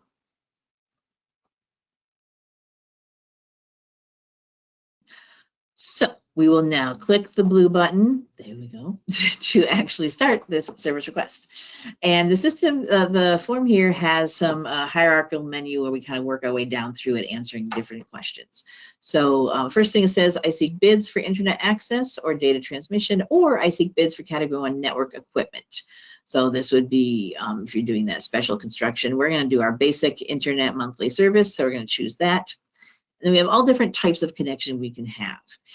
The first one is the most common one you will use 99% of the time. It's just for your monthly internet cost.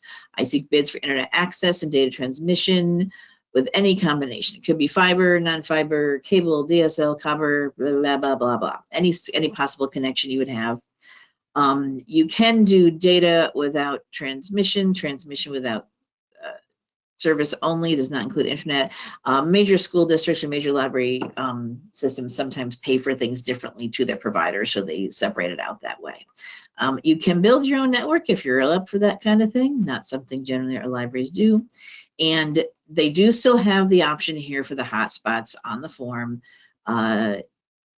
As I mentioned, they did vote on September 30th no longer to include that.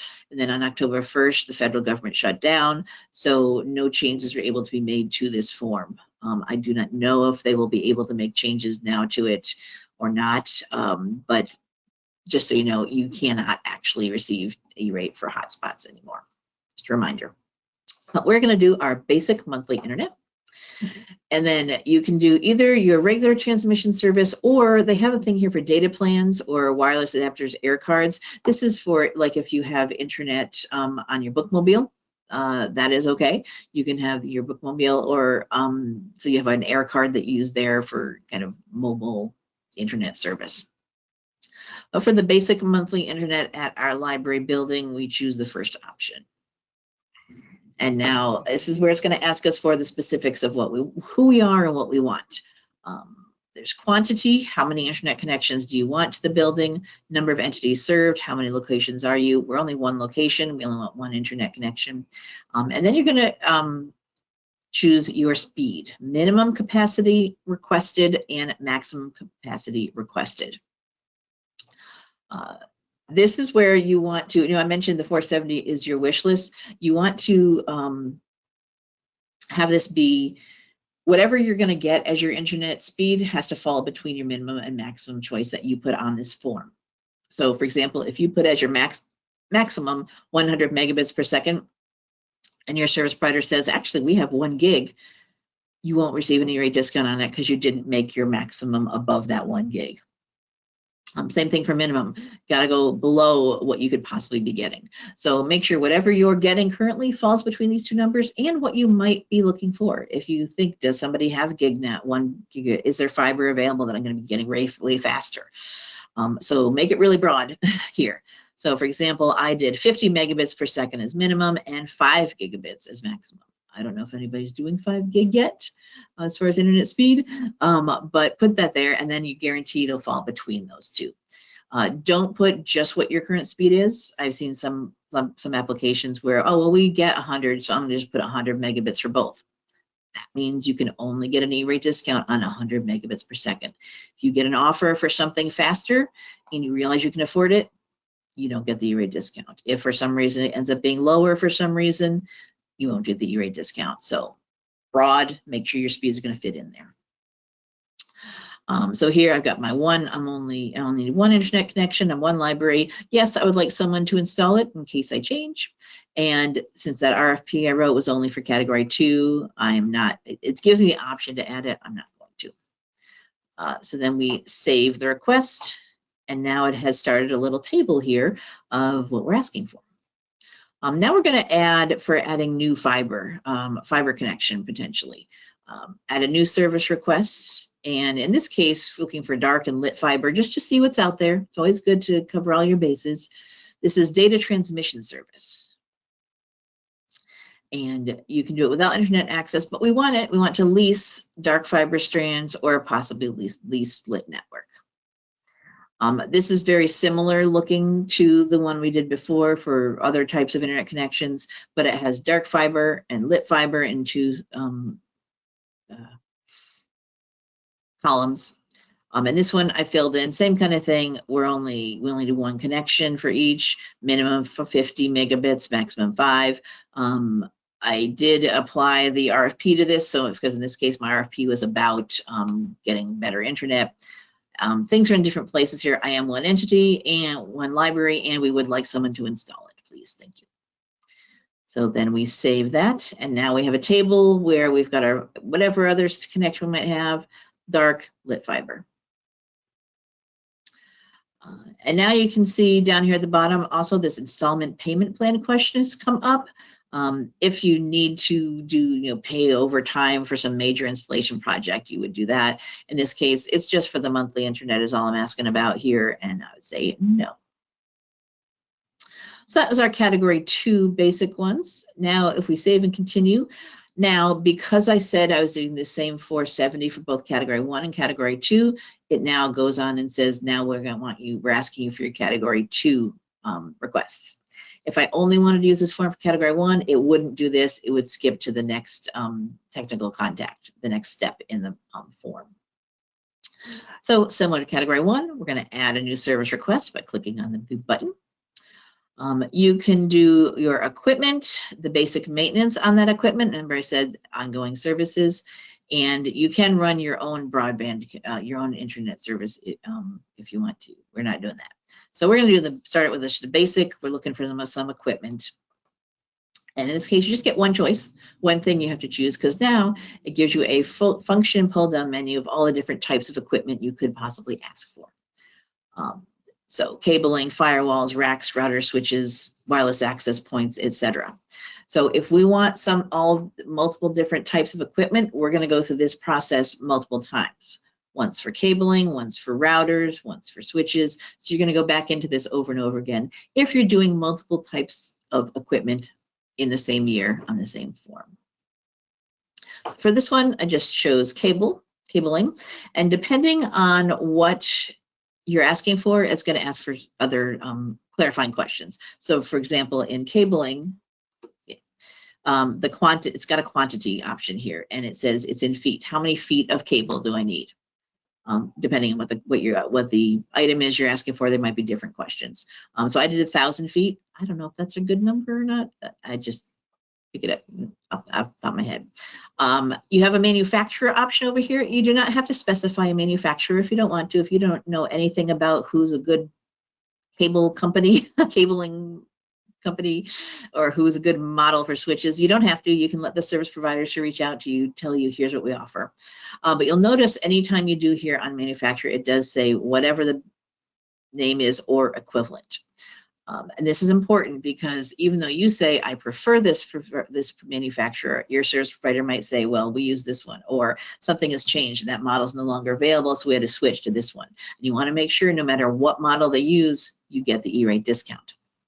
So if you do have an RFP related, in your RFP and your own writing, you need to write, we are looking for Belden model, blah, blah, blah, or equivalent. That has to be in your RFP too to cover you, that in case the provider has to use a different brand. Got to make sure you put that in any other documentation you use as well. We're only one entity. Yes, I would like someone to install my cabling. I don't know about that. And then you'll see here, it says you can select this option if you'd like to create an accompanying Category 2 BMIC request. That's the basic maintenance. It's the ongoing support and maintenance. So rather than having to go in and do a whole separate thing for your basic maintenance of this cabling, you can just check that box and then it automatically adds that to it. Everything is pre-filled in based on whatever you did. Now, when you save this particular request, you'll see it also starts a table just like Category 1, but it has two options or two items to begin with: the internal connection itself of the cabling and the basic maintenance of that internal connection, the cabling. And our RFPs were automatically attached. You notice that it was here. We had done that way at the beginning when we uploaded the RFP. We said it was for Category 2, so it automatically attaches that to it. So that's Category 2 request. Now, if we do have other pieces of equipment, as I said, that we want to see about getting this year, we just go in and do another service request and another one for each one. I'm not going to show you doing all of them because I just showed you one. But after you've gone in and added all the ones you might want, you end up with this longer list of all the different things that we're possibly looking for. Remember, this is our wish list. Doesn't mean we're going to end up buying all this stuff. It's just we're seeing what we might get. So I added, I need one router, I need one switch, and I need 3 new wireless access points. And you can see it automatically added the basic maintenance item and attached the RFP to all of them. And that's our Category 2s. We then save and continue at the bottom, and then it goes on to asking for the final wrap-up information for our 470. First, ask for, do we have a technical contact person? This is if you have an IT person who you would prefer them to reach out to, someone local that you would want them to ask any questions about. Sometimes there isn't one. It's just you, the library director, whoever is submitting the form, and that's okay. But if you do have someone else, you can have that information in here. They do have a search for the system if you had set up a user account for this person. Unless this person needs to go in and actually work on E-rate forms, submitting them and approving them or answering that kind of thing, you don't need to have them have their own account, user account. You can just, as I did here, enter the details of my IT person. So I entered Luke Fox's info, his phone number, and his email. Any service providers have any questions, they'll reach out to him to ask. If you don't have one of these people, you'll just say no, and they'll just reach out to you as the person submitting the form. Save and continue. We have our procurement question. Are there any local or state rules about doing procurement? There aren't any statewide ones, but if you have anything local, you need to make sure, if you know there are, you have to report that here. So I'm just going to say no. And now that's all the information that we need to enter. We can now review our form. Click the Review FCC Form 470. And what this does, it is creating a draft PDF of the form for us to look over.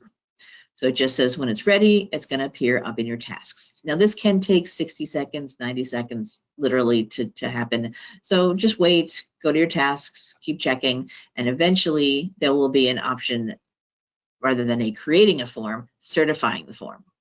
That means here's the PDF to look over and then finally authorize and submit the form. So we click on that certify, and now we do have a link here that is the PDF version of it that we can look over. You'll notice here there is some certification buttons. Send for certification. That one is still just like that. Send to someone else in my account, another user that has to approve it. This continue to certification would be for me to just go on and actually submit this. But you'll see it's not bright blue like our buttons have been. It's gradish out because we have to check this box certifying that the PDF info is correct. So we can go ahead and open up this PDF and see what it looks like. Just make sure does everything look good. There's my category 1 request, my category 2, excuse me, the basic technical contact info. So if we are all happy, it all looks good, we check this box, and now you'll see the continuous certification button is available. Now I said we can save copies of this if you want to. This PDF version, don't download or save this or print it out. After we're done submitting, we will get a final certified version, and that final version will be the one that you will want to save or download or print out for your own files. This one is just to look at. So continue to certification. Are you sure you want to continue? Yes, we are. And then this is all of our certifications, all the legal things we have to agree to. Excuse me.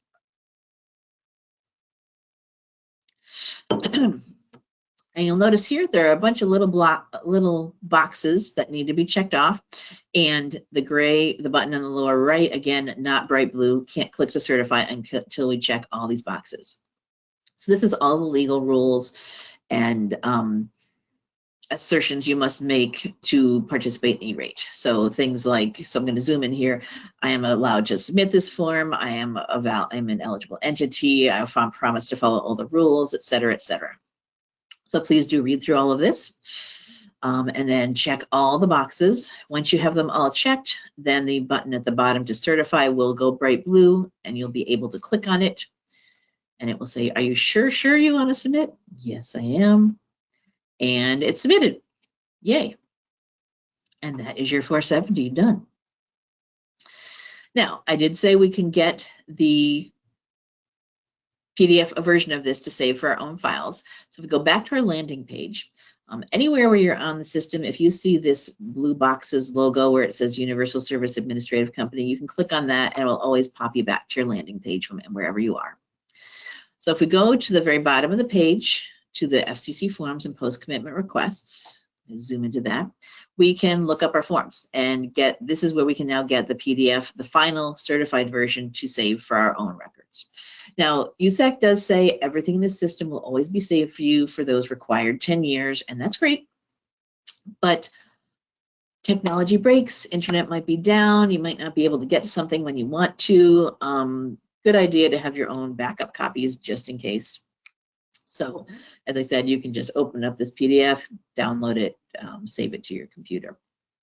So you choose whatever form we're looking at. In this case, we did a 470, and we did it for 2026. And here it comes up in our search results. Check the status.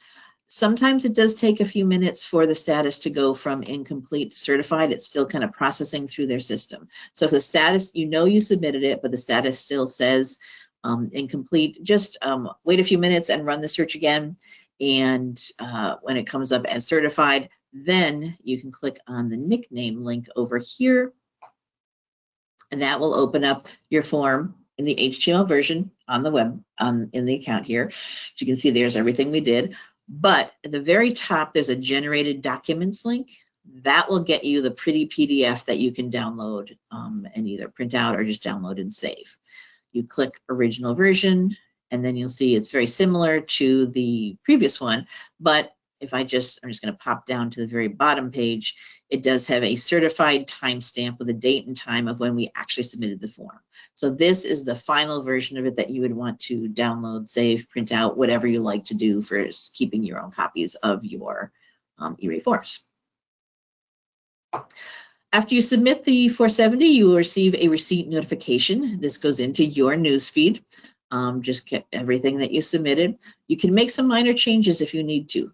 If you want to, you realize there's some typo, something minor, you can make minor changes. If there's a major change, you would need to cancel the form and submit a whole new one. This notification also gives you what is called your allowable contract date. This is a very, very important date. As I said earlier, after you submit your 470, you have to wait 28 days to go through that competitive bidding process. You've got to give everyone 28 days, any vendors, to reach out to you. And you can only, after those 28 days is when you can sign contracts, submit your 471. You've got to wait those 20 days. So that 28-day date is called your allowable contract date.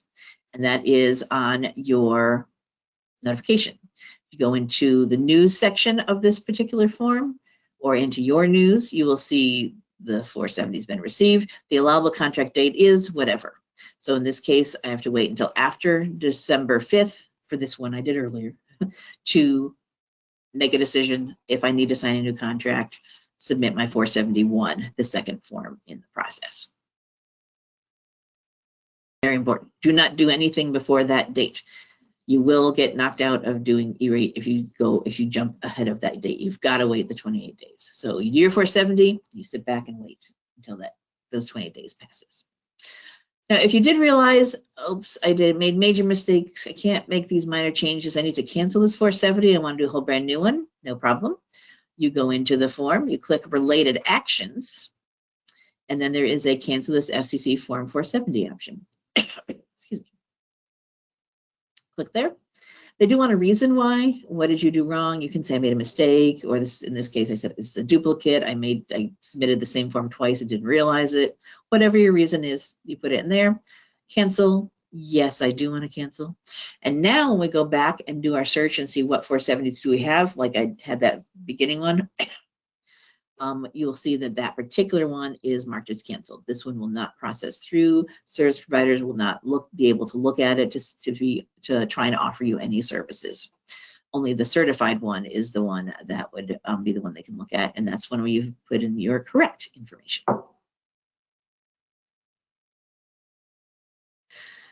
So any questions about the content of the 470?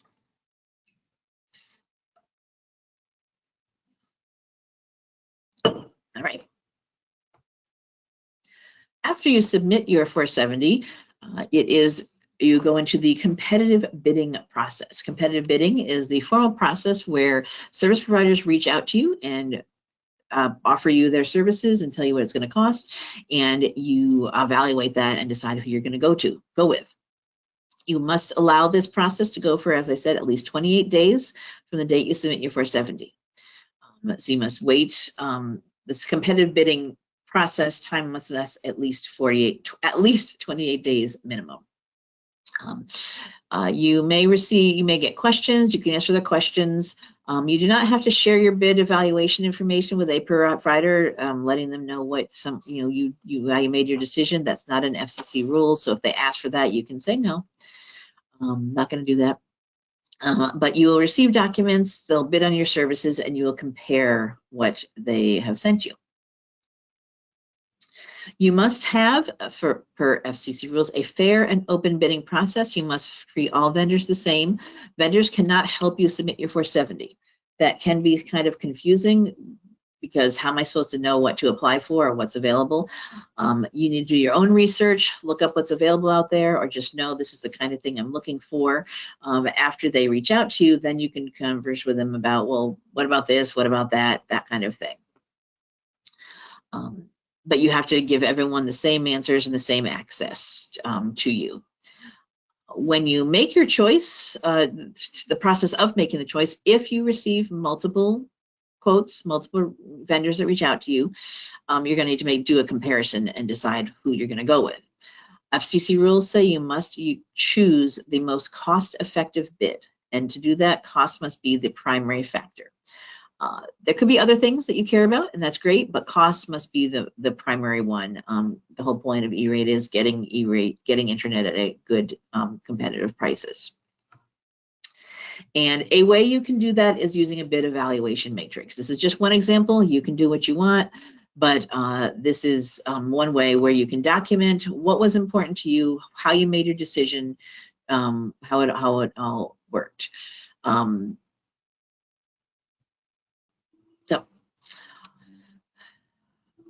To make price being the primary factor, It doesn't need to be the only thing, and you don't want to just go with the cheapest. As we all know, that never works out great if you just go with the cheapest. So this is the way you can do that. This decide what's important to you, assign points to each thing that they can earn points on. So for example, the price of the eligible goods and services is worth 30 out of 100 points. It's worth more than any of the other criteria that I'm going to use in my decision-making process. That makes it the primary factor. So price doesn't need to be like 50 or 51% of your decision-making. It just needs to be worth more than anything else. And then this is just some examples. You can put whatever you want. Prior experience, prices within eligible services, how do they do their invoicing, discounts on bills or not, are they good for the environment, are they local or in-state, whatever is important to you, assign points to it. So I've done that here, and I had 3 vendors that reached out to me, 3 responses, and I've given them all points. And you can see here, vendor 3 has earned the most points, so I can go with them. You will note though, vendor 3 is not the cheapest. Vendor 2 earned the full 30 points on price, meaning they were cheapest. Vendor 3 got 25. They're like second place. But due to other criteria, vendor 3 earned more points total. Prior experience with this vendor. Vendor 2 got a 0. Could be for various reasons. They may be brand new and you know nothing about them, so I don't know anything. These other companies you know. Could be, oh, I do know them and they have been terrible. They've been terrible. They're known for having terrible customer service or constantly dropping their internet connection. Whatever your prior experiences is, this is all subjective. And then for some of the other things they earn points for, so you can go with vendor 3. If you have to do this, you need to keep track of this and document this and save it. USAC can ask later, the FCC doing those audits can ask later. A vendor may go to USAC and say, hey, I know we're the cheapest, why didn't we get chosen? Then USAC may ask you, can you show us what your decision-making process was? And if you have this available to say, this is why, they're like, all right, you did it right, good. So keep track of that. This is if you need to do some sort of a comparison. This is an example of how you could do that. Now, there are some other situations that may come up when you do submit your 470. What if you are new to E-rate and you have a current contract? You want to do E-rate for the first time. You're in the middle of a contract for the beginning and end date, or you have an ongoing deal situation where it's just month to month and you don't need to sign new agreements every few years. Not a problem. You just post a 470.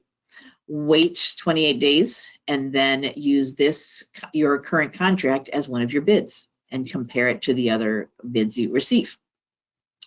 If the existing contract is the winning bid, then now you can just stay with that company, stay with that deal, and receive E-rate on it. This whole prior experience with vendor is where that will probably come into play. Also remember, if you meet that exemption for 470 and you have an existing contract that costs $300 or less and gets you 100 megabits per second, you don't have to do this at all. You can jump into E-rate on the 471 and say, hey, here's my current deal. It meets that exemption. You're good to go. What if the city pays for the library's internet? That's fine too. You can just cost allocate out all the other internet service.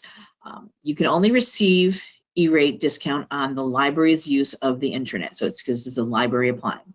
So you can separate, there's various ways of doing this. You can separate, you just need to separate the library's internet usage from the rest of the city.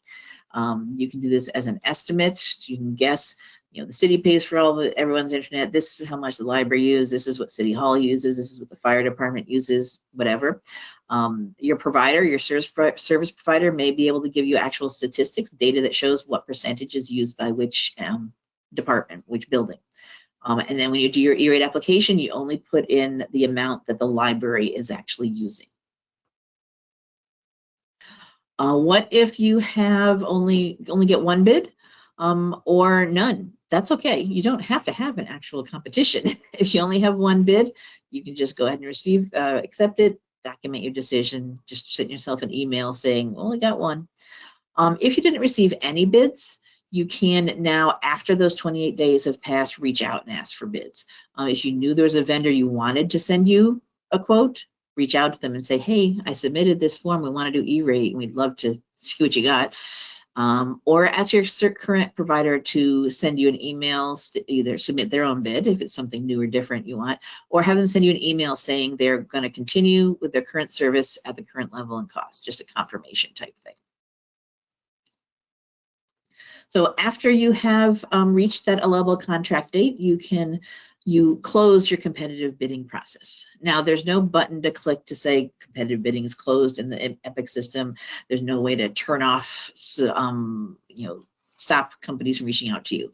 The companies are going to reach out to you directly through like your own email or phone calls or things to you. They're not going to be reaching you through Epic. So you just pick a date and say, that's it, we're done. That is something you can put in that narrative on your form. You can put it in your RFP saying, quotes will, responses will only be accepted up to so-and-so date, and give a date. It's got to be a minimum of those 28 days. You just pick the date and say nothing after this, and you make your decision. If a company reaches out to you afterwards, that's up to you if you want to accept it or not. But you said there's a date so you cannot accept any bids after that. But then you evaluate the bids, pick who you're going to go with. If you need to, sign a contract or some agreement, and then do your 471. Do not sign a contract before 28 days has passed. That will knock you out of getting E-rate at all. You have not kept to the FCC rules. You've broken the rules of the E-rate process, and you will be denied your E-rate discount. I've had it happen. That's why I'm saying this like this. So wait those 28 days. If your provider tries to push you, tell them no. You can't do it until this date, this 28 days. Otherwise, I won't get the E-rate discount. You're just going to have to wait for me to sign off on this contract, and make sure they don't sign and date it before that date either. If their signature on it is before that 28 days, that also negates the whole process. But once you have done all that, then you do your 471. But the 471 is only available during its application filing window that I mentioned earlier. So once you do your 470,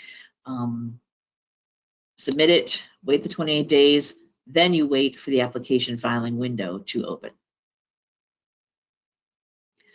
The 471 is the second form in the E-rate process, and this is where everyone must submit this one. There's no exemptions to a 471 like there is for a 470. You got to do the 471, and you got to do the 486, the third form.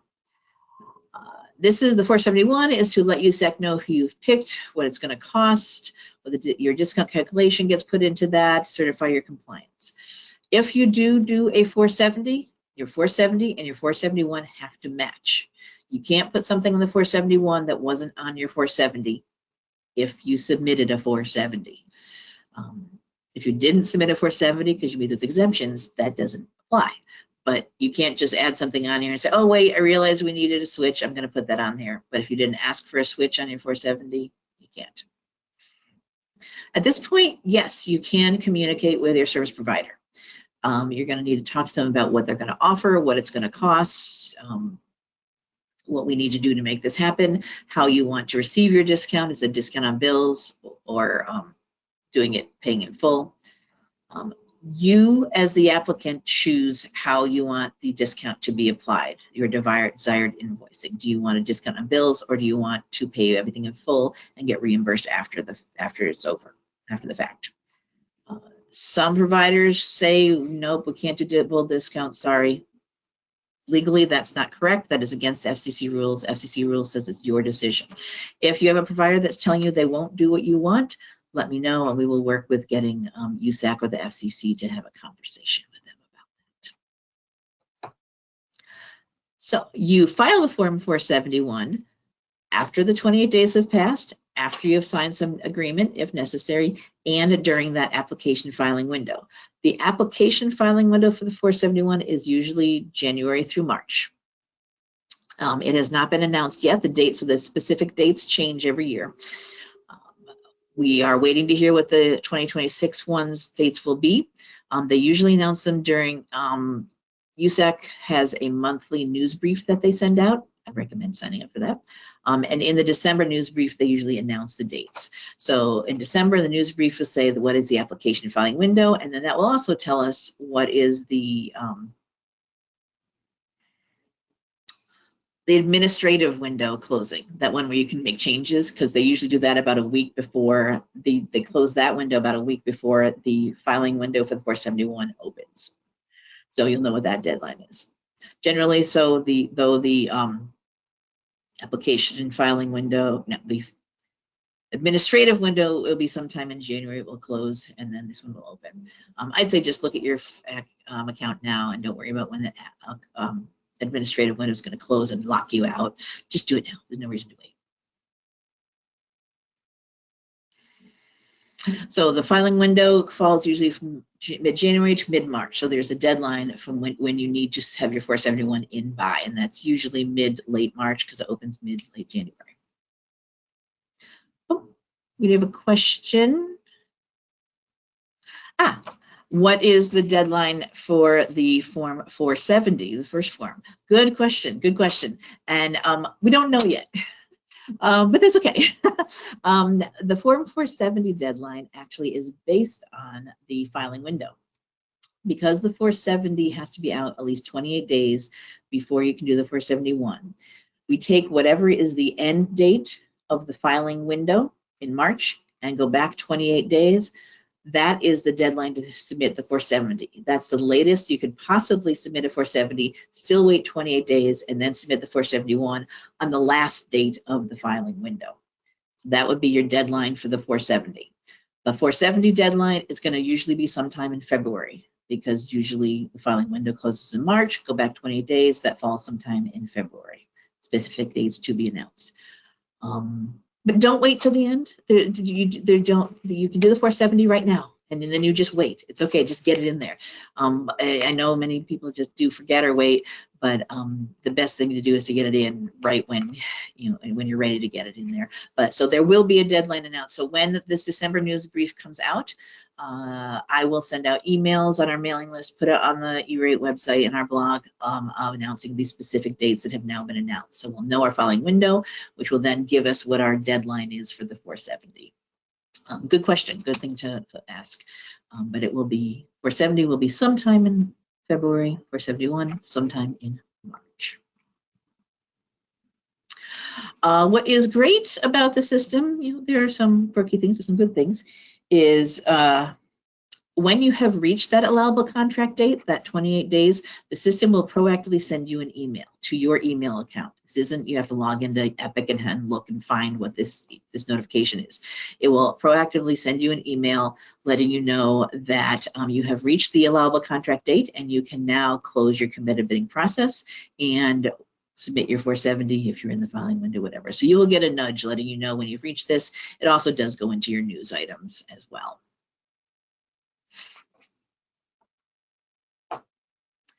Now, before you do your 471, if you are signing a new contract, you need to upload that contract into the system first. This is a separate thing you have to do to then attach this contract to your 471. Unlike the RFP where you can do it as you go in the form, this you have to do prep work for. So if you are doing a new deal with some company or signing a new agreement, you're going to have to enter that in here first. You go to your library's page, clicking on the welcome and where your library's name is, and then there's an item here for contracts. We don't have any because we're adding one.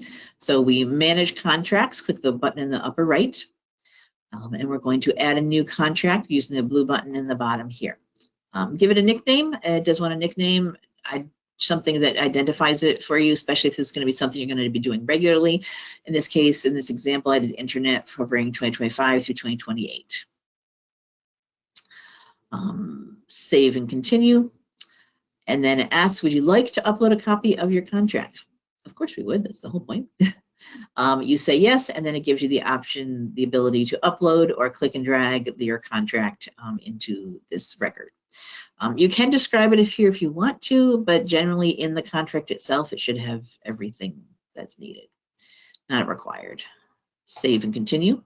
And then it is going to ask you a few questions about it. Is this contract based on a state master contract? There are some times where there's a state contract that you can just join in with. If it is, you'd say yes. If not, you'd say no. Is it based on a multiple award schedule? If there's multiple dates you could have been doing things on, we're going to say no for this one. And then about piggybacking questions. Can other applicants, other libraries piggyback off of this contract? And was this originally some other applicant and you piggybacked off of theirs? If this is just a basic, you just working directly with a company, you didn't work with any other library for this contract, you would say no to both of these questions. Did you do a 470 for this? If you did, you would say yes and look for it. But first we're going to show you if we said no, because if you meet those exemptions, you would say no.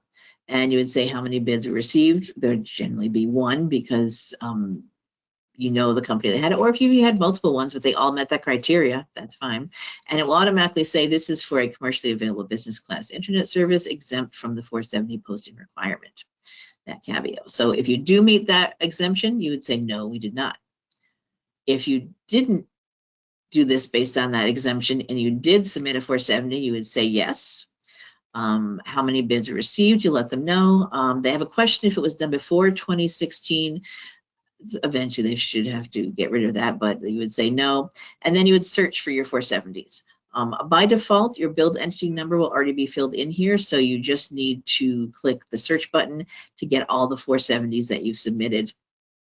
Because you probably don't know the whatever 9-digit 470 number, or maybe what your nickname was you used. So you look up all of them, and then you have to make sure you find the one that is for the correct funding year that you're applying for. You note down here, this is 6 to 8 of 8. So this is on like the second or third page of all the 470s I've ever submitted in the system. But you'll check whichever one is correct for this funding year. Save and continue. And then you'll have to search for who is your service provider.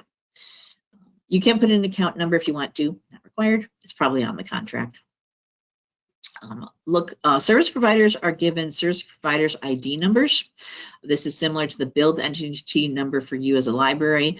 If you know that SPIN, you can put it in there. If not, look for your provider by name. This is a training account. So even though this says a service provider is USAC service provider, USAC does not provide internet service. This is just for demonstration purposes. But I know, oh, this is the right one. It's number 1, save and continue. Then is this a multi-year contract or not? If it's not, it might be we're starting now and it's just going to be an ongoing month-to-month situation. We do not have to renew a contract later. But if it is, you'd say yes, and then put in the date you awarded it. This is the date you signed the contract. You signed it. Make sure your signature date and the provider's signature date is past those 28 days. Save and continue. Are there any voluntary extensions? You'd have to read and see if this does, you can just automatically extend it, or if it's just a beginning end date and you start new. So you would say yes or no, depending. Are there any statutes, rules, or restrictions which prohibit publication of pricing information? We don't have that in Nebraska, so you would say no. And then it will just show you everything you entered and you can complete, and your contract is there. Now we have this available to use to attach to our 471 when we actually submit it. Just like the 470, the 471 is you start submitting it up here at the top. Now the 471, as I said, the window is not open yet, so I'm not going to go through demo of that. It doesn't get submitted until January, whenever that window opens. So for most of the rest of the forms here, I'm just going to have some basic information about them. Right now, you'd be submitting the 470, so I went through that entire demo process. For the rest of these forms, I'm just going to talk about how they work, some of the basics of them, tips and tricks for them.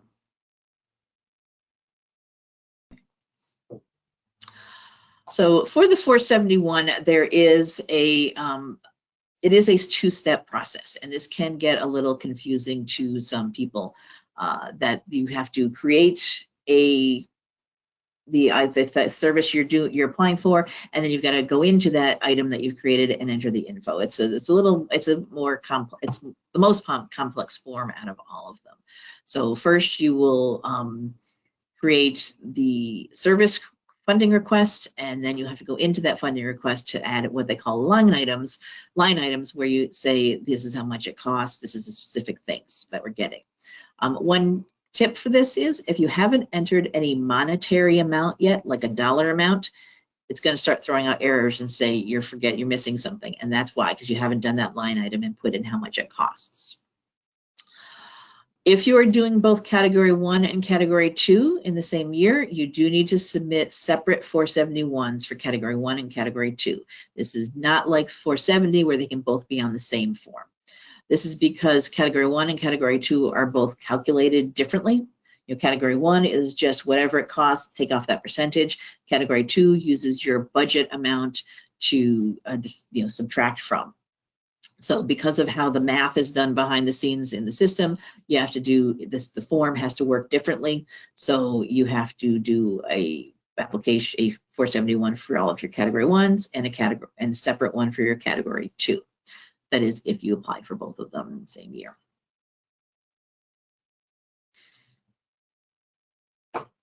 After you do your 471, just like actually all the forms, you'll receive an acknowledgement or sheet acknowledgement that summarizes the information in your account. You can also make some minor changes if you need to. You can adjust your funding if you realize costs have gone down, but you cannot do a funding increase. So if for some reason the provider decides to charge you less, that's fine. You can go in and change that. If they decide to charge you more, but you still want to go forward with E-rate with them, you will have to submit a new 471 with a new amount. There is not an easy feature to cancel an old 471. There is a way to go in and change the nickname that says this one's been canceled, please do not use, and then you put in the new 471, and then that's the one that service providers and USAC will look at. But here's your notification that comes to your news saying we have received your 471 for the funding year, and then there's attachments with all the information there. After you have submitted your form 471, then your application goes to application review, and this is where you wait. You've done your 471, you wait for them to look at it. This is when your program integrity assurance section of USAC looks at it. That's who reviews and evaluates all the applications. This review process can take months. You submit your 471 at the latest in March. They have 50, 100,000 applications to go through. They have a lot to go through, and these are all looked at by people, by humans. It's not automated. They may not get back to you until May, June, July, August, even into the funding year, and that's okay. You might not hear about your application approval or whatever until October, November, September, October. And that's okay though. No matter when they get back to you and review it and approve it, you will receive your full E-rate funding going back to the beginning of the funding year, going back to July 1st. You'll get it. You'll get the full year's worth. The provider will just have to do some sort of a big credit or multiple or ongoing credits on your bills to get your funding to you, but you will get it going all the way back, no matter when they get around to finishing up your form. But what PIA will do, they will make sure everything's correct on the form, verify what you're doing is eligible. They may ask you questions. You will receive emails from them, proactive emails saying we have an inquiry, go into your Epic account to look at what we're asking. The email you're sent will not have what the question is. It just says we have a question, go here and read it. So you have to log into your account and then go to the inquiry. If they ask you questions and you're not sure what it's all about and you're not sure what to do, this is where you definitely reach out to me. I can help you interpret the E-rate language. They tend to write paragraphs for a question when it could be asked in like 2 sentences. It's just legal stuff. So if you receive one of these and you want help, let me know. I am sometimes copied on these. I'm not always. I do not know why. If I get these, I will proactively go in and look at them for you as well. And if I have information for you, if I want to help you, I will send you an email saying, hey, I took the liberty of looking at this. Here's what they actually want. Go ahead and do that. Or this is what they want. I need to talk to you about what it is. Once they have completed their review, they will send you a funding commitment decision letter. This is actually an email that is sent to you with a PDF attached. This will let you know if you've been funded or not, if it's been reduced, if it's been denied or canceled. You might get more than one of these emails, especially if you got like category 1 and category 2 on different 471s. So keep your eyes open for all of this. If they deny or reduce your amount and you don't agree with why they did it, we can do an appeal. I've helped libraries do that many times over the years. Just let me know. We can work on that. So this is the email you will get, and it has a subject that says funding commitment decision letter available. The content of the email itself says the funding commitment decision letter is attached. This is what you need to do next. Figure out how you're going to get your bills discounted, review the SIPA requirements, and file the 486. That is your next step. That is your immediate next step. As soon as you get this email and it's been approved, immediately sit down and do your 486. There's no window to wait to open. There's no deadline to wait for. You don't want to put this off. This is just a great, I've got it. I'm good to go. This is where many people lose it in the E-rate process because they receive this letter. Here's the letter itself, and it says, committed, you have been approved, yay. And people think, great, I've been approved, I got my E-rate, I don't have to do anything else. No, this is actually just saying we've approved your application and the funding has been set aside. You now need to tell us you want it. If you don't, then nothing will start processing through. In the letter itself, it also has what the next steps are of doing your 46, doing your invoicing. So as soon as you get your funding commitment decision letter, you should sit down and think about do your form 486. This is where you are telling them that services will have started or will be starting, and you want to receive your funding. Now, why would you not want to receive this funding? Well, situations can change. You may have submitted the 471 back in January, and by the time it's September, something has happened. Someone has donated money to the library has to shut down, bad things can happen. The service provider has decided to offer a deal for it to be free internet. You never know what could happen, but you have to tell them that you do want the funding. And the 486 is actually the easiest form in the whole process, but it's the one where people forget to do it so often. All the information you need to complete a 486 is in the Epic account already. You've entered it from the 470, the 471. You're just confirming that, yes, this is everything I want. Everything autofills. So the 486 is submitted upper right here, form 486. Similar to the other forms, you will give it a nickname. You'll choose the funding year you're applying for. Whoops. You'll select yourself as the contact person. When you get into selecting the funding requests that you want to say, yes, I want the funding for, it's going to, based on the fact of what funding year you told them you were applying for, it's going to list them all here. There is a filters here where you can search, but you don't need to search for them actually if you've already said it's all for this year. So you will select whichever one that you want to approve and accept, and then you have to add it to the selected ones. So it's a little confusing, but you got a list of the available ones. You need to pop them down to the selected ones. So you select it by checking in the box, click add that FRN, that funding request number, and now it's under selected, and now that's the one that you will be processed through. Notes about certifications on your 486. This is the form where you officially certify that you are in compliance with SIPA, the Children's Internet Protection Act. There are two sections of certifications on the 486. The first two, the boxes, you have to check both of them. It's just agreeing to all the legal things. The SIPA one, you have to pick one of the three choices. And for some reason, some people do mistakenly choose the wrong ones. The first choice, I certify that at the date of the start of the discounted services, we have complied with the requirements of SIPA. That's the one. We have a filter. We're good. Yes. The second choice is we are in the process of being in compliance. FCC rules actually give you up to 3 years to get your filter set up and going. They know it can take time to figure it out, install it, whatever. So you can, spend that time doing it and say, we're not set up yet, but we're working on it. If you don't actually finish getting your filter set up and for whatever reason, and you will have to give back your E-rate funding. So if you're going to do it, make sure you follow through. The third choice says that the Citizens Internet Protection Act does not apply.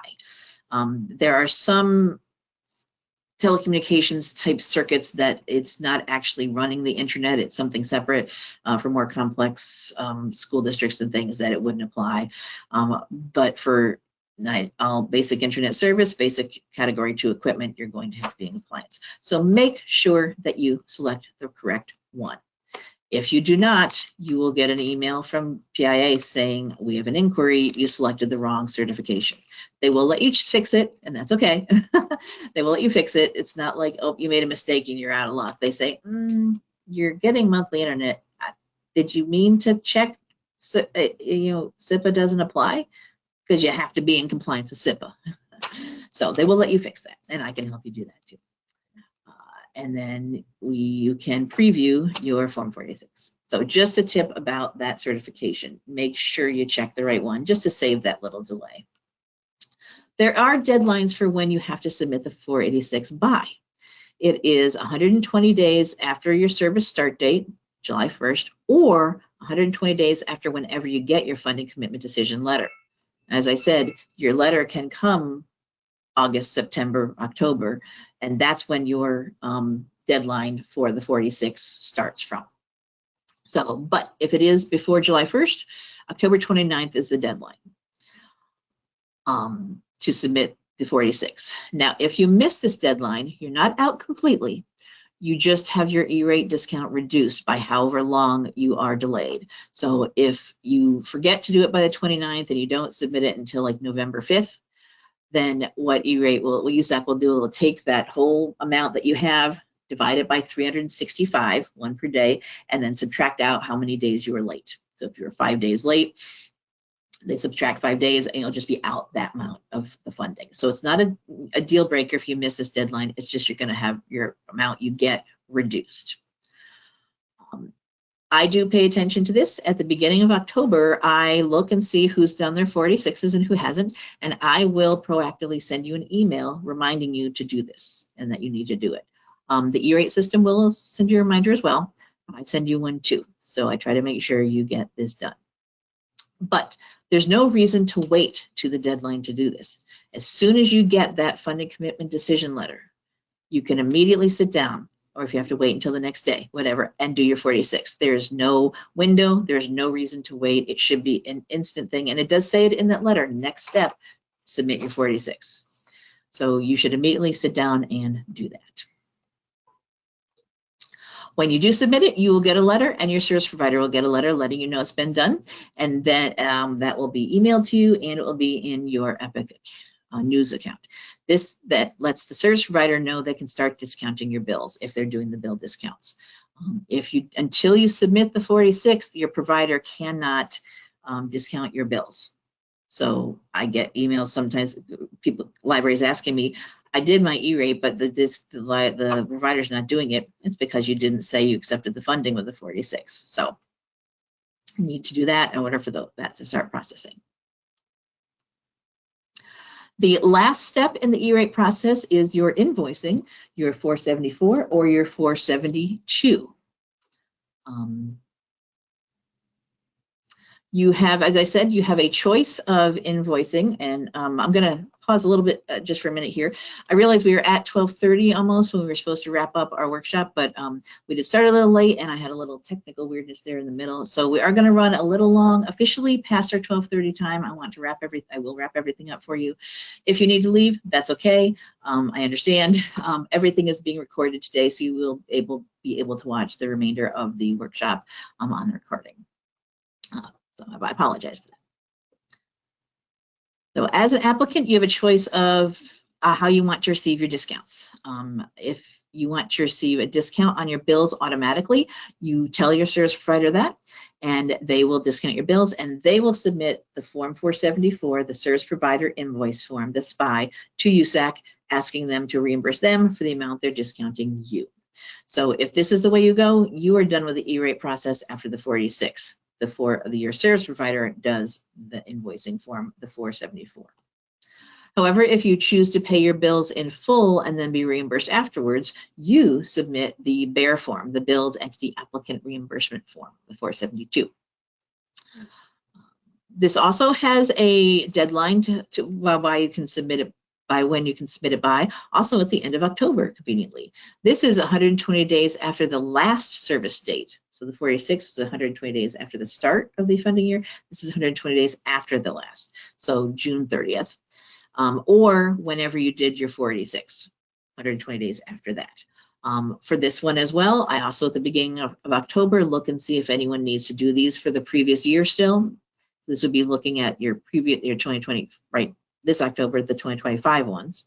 And I will send you an email note reminding you, don't forget to request your funding, because as far as I can tell, you haven't done it yet. As I said, this is a direct reimbursement from USAC, electronic bank transfers only. You do need to provide them with banking information. And that is your 498. One-time form, unless your bank info changes. Basic info, bank account number, routing numbers. You will need to know your municipality's federal ID number. That's that payroll tax ID number. And you will need to have a unique entity identifier number if you're submitting a new one. If you've already done this 498 previously, you don't have to do the UAI. It's okay. This is something that the federal government changed to this unique number. If you've already done one, you're fine. But if you're doing a new one, because you've never done a 498, you will need one of these forms. It's through the federal government website, sam.gov, and there's info on the USAC website on how to do that. Getting this number can take some time, though, a few weeks. So plan ahead and do this. If you're ever thinking you might want to do a BEAR form, just get one of these anyways. It's also a number you need if you want to receive other types of federal funding from the federal government now. You will also need to have a voided check, copy of a voided check or a bank statement to include. They do require banking documentation proving the bank account that you are wanting the money deposited into. This form is in a different place than all the other forms because it's not one of your regular annual forms. It's a one-time form. You click where it says welcome library name, click related actions from all these menu items, and then somewhere about in the middle it will say create FCC form 498 if you have never submitted one. If you've already done a 498, the option won't be there. But if it is there, you need to do it. Basic information, you're going to enter a nickname to it, your library's info, whether what kind of government you are, your tax ID number. And I'm not going to go through all the banking information here, but putting in all that banking info. You will be assigned a 498 ID number that you will use when you do your BEAR form. And the remittance information is where you can see what has been, what funding has been provided. After you file this, the USAC will verify that info. It'll take a couple of days. This one, the actual 498 itself, only takes a few days, and you'll be notified that you've been approved. And then you can also always check on the process of that. After your 498 is all done, then you can do your BEAR form. It is from the applicant landing page. Also up here, Epic E-rate is under invoicing. It doesn't have the number there. This will pop you out to something that looks a little different. It is a different looking thing, this dashboard, but it is still from within the Epic system. If you have a BEAR available, when you first log in, you'll either have this top view or this bottom one. If it says file form 472 BEAR, then you have one you can do. If it doesn't, that means you don't have anything available. If it's blank, either nothing's processed through yet, or the service provider has done the SPI form, so it's not for you to do a BEAR. Very similar to other forms, you'll give it a nickname. The 498 ID will be up here. And this is where you have to also add line items. You have to pick which items you want to receive a reimbursement for. If you select, you will select the funding year you're going for up here, and then it will list all the ones for that funding year. This one I've highlighted in blue. You will have to fill in the amount the full amount, the undiscounted amount, the full amount that you paid. the bill date, if it was something that was shipped to you, a shipping date. You do not have to upload documentation for this, like bills or anything. Just submit the form. If they need documentation, they'll ask for it. So you do not need to do that proactively. So then there's where we're asking for reimbursement for that. We'll save it. You can, you will need to check and see, does this look good? Yes, everything's correct. It's all very similar to the other forms. And then you can continue to certification. And I'll show this one. I like this. It adds this, for some reason, just on this form, it says, please check all boxes to certify. Because I get that question a lot. Do I have to check all these? Yes. Whenever there's a square box, you've got to check all of them to agree to all the terms and rules of the E-rate program. Certify and submit, and it has been done. After you do your bear, you'll get notified that it's been submitted. You will start receiving a remittance statement, which is a report explaining the payments, and you'll get quarterly disbursement reports showing either bear or spies. So bear, you getting sent the reimbursements, and spies, the service provider, giving you discounts. Compare this report to what is actually being discounted on your bills. Make sure your service provider is actually discounting you the amount that USAC is sending them. Just double check. But you can do that because you can see here, USAC will tell you, we've sent your service provider this much money. Make sure they've discounted you that much money. And that is the last step in the E-rate process. Yay, we did the whole thing. So 4 basic forms, 470, unless you're exempt, 471, 486, everyone has to do. 474, 472, depends on how you get your funding, which one gets submitted. 474 by the service provider for discounts on your bills, 472 by you, the applicant, for reimbursements after the fact. All right, any other questions? I only got a couple little wrap-up slides here now. What other questions do you have about E-rate? Anything about any of the forms, the program, how the process works, categories, anything I haven't covered that you wanted me to cover, that you were hoping I would, that I didn't yet? Anything that you are confused about and want to get some clarification on? Type into the questions section. I'll move this over here of your E-rate, or the questions section of your GoToWebinar account.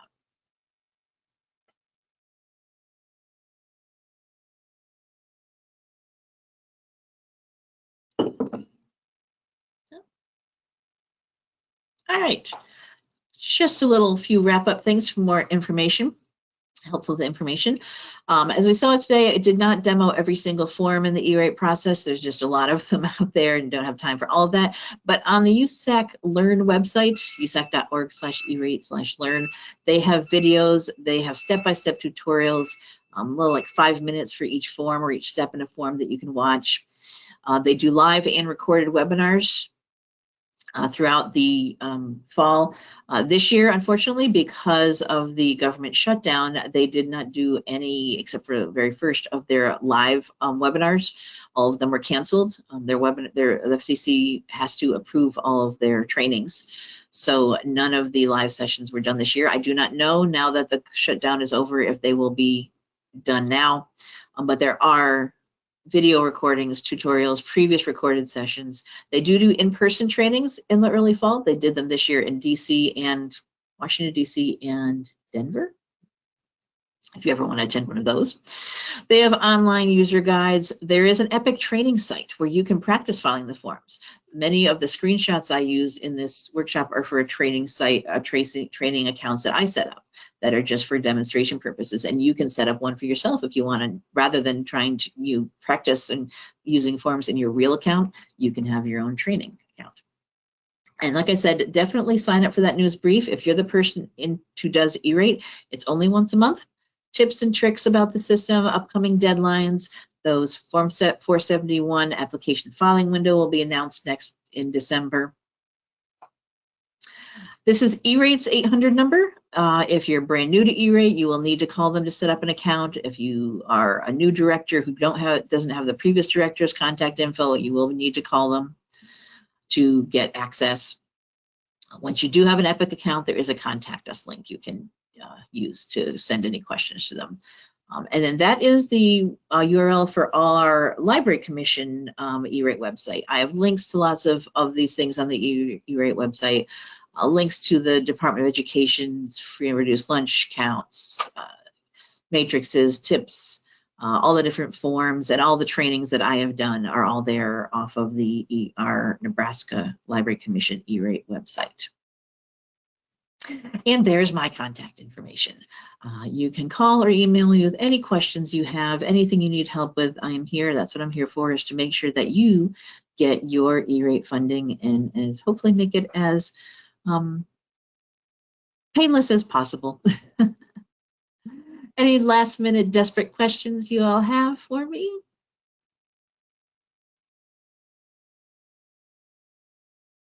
Yeah.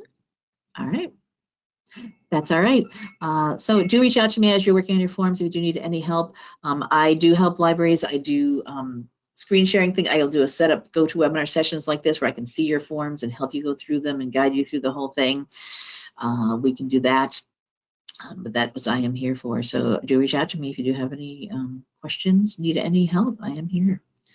So thank you everyone for joining me today, and good luck with your E-rate. Bye.